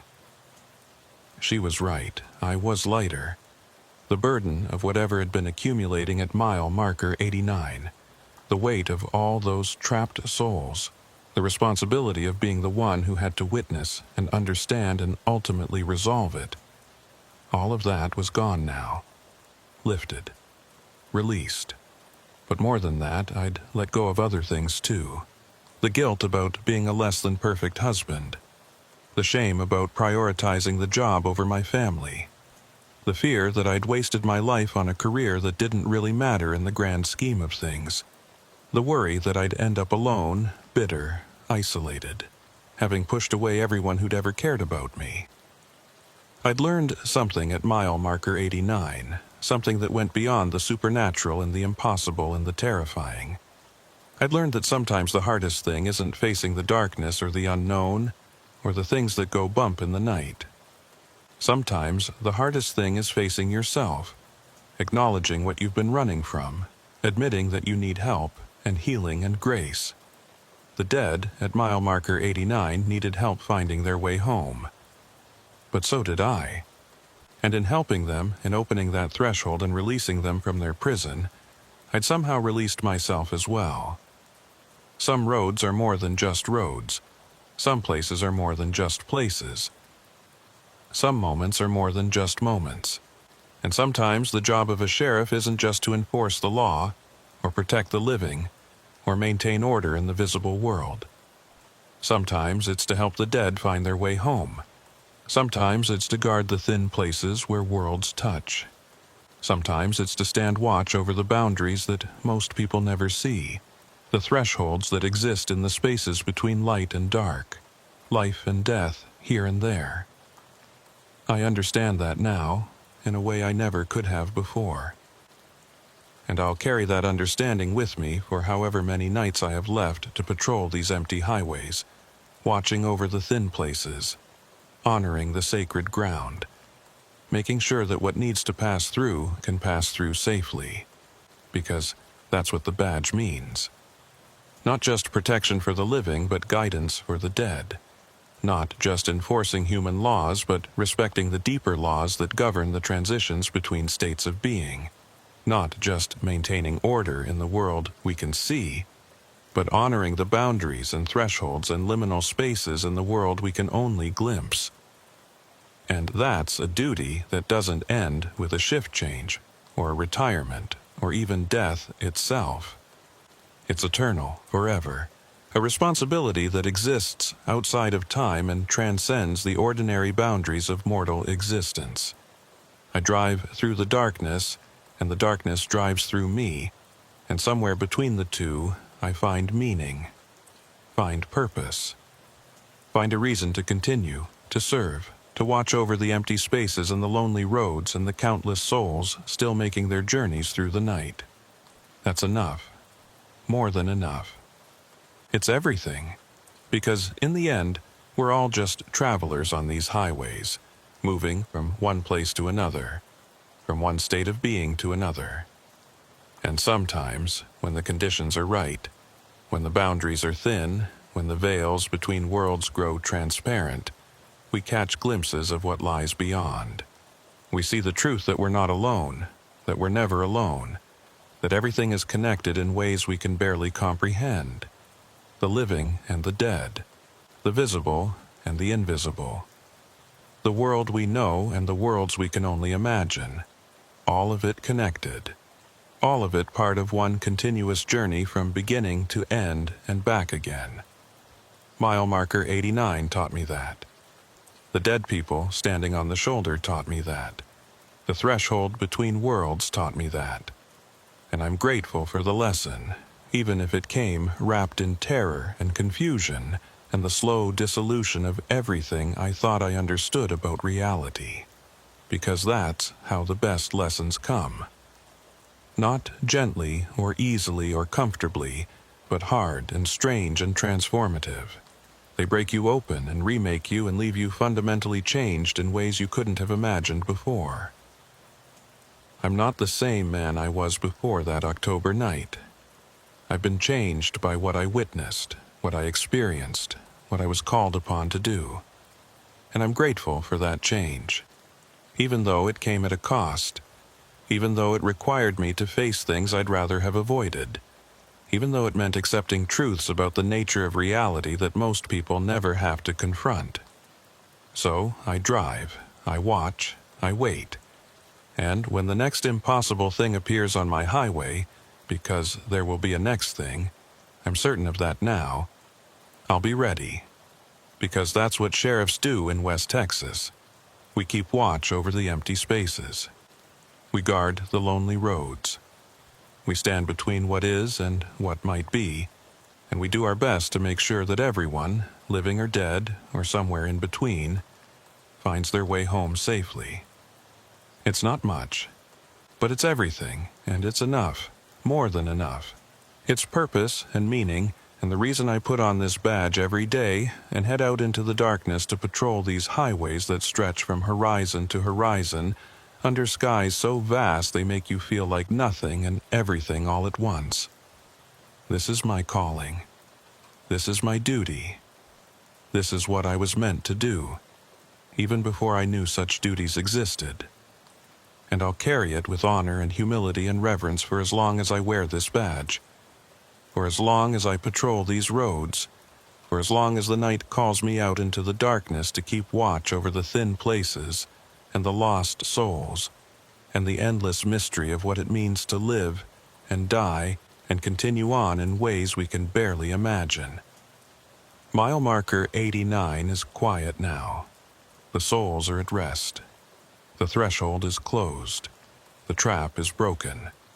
But I still remember, still honor, still carry the knowledge of what happened there and what it meant, and what it taught me about the world and my place in it. And I'll remember forever, until my own journey ends, until I cross my own threshold, until I join that endless procession of souls moving from here to there, from now to then, from what was to what will be. And when that time comes, and it will come, I know that now, more certainly than I've ever known anything, I hope someone like me will be there. Someone to guide me through. Someone to help me find my way home. Someone who understands the thin places and the thresholds, and the sacred duty of watching over the boundaries between worlds. Just like I helped them. Just like I'll help anyone else who needs it. Because that's what we do. That's what we've always done. That's what we'll always do. In the darkness. On the highway. At the thin places where worlds touch and souls pass through and the impossible becomes possible. Forever and ever. Without end, amen.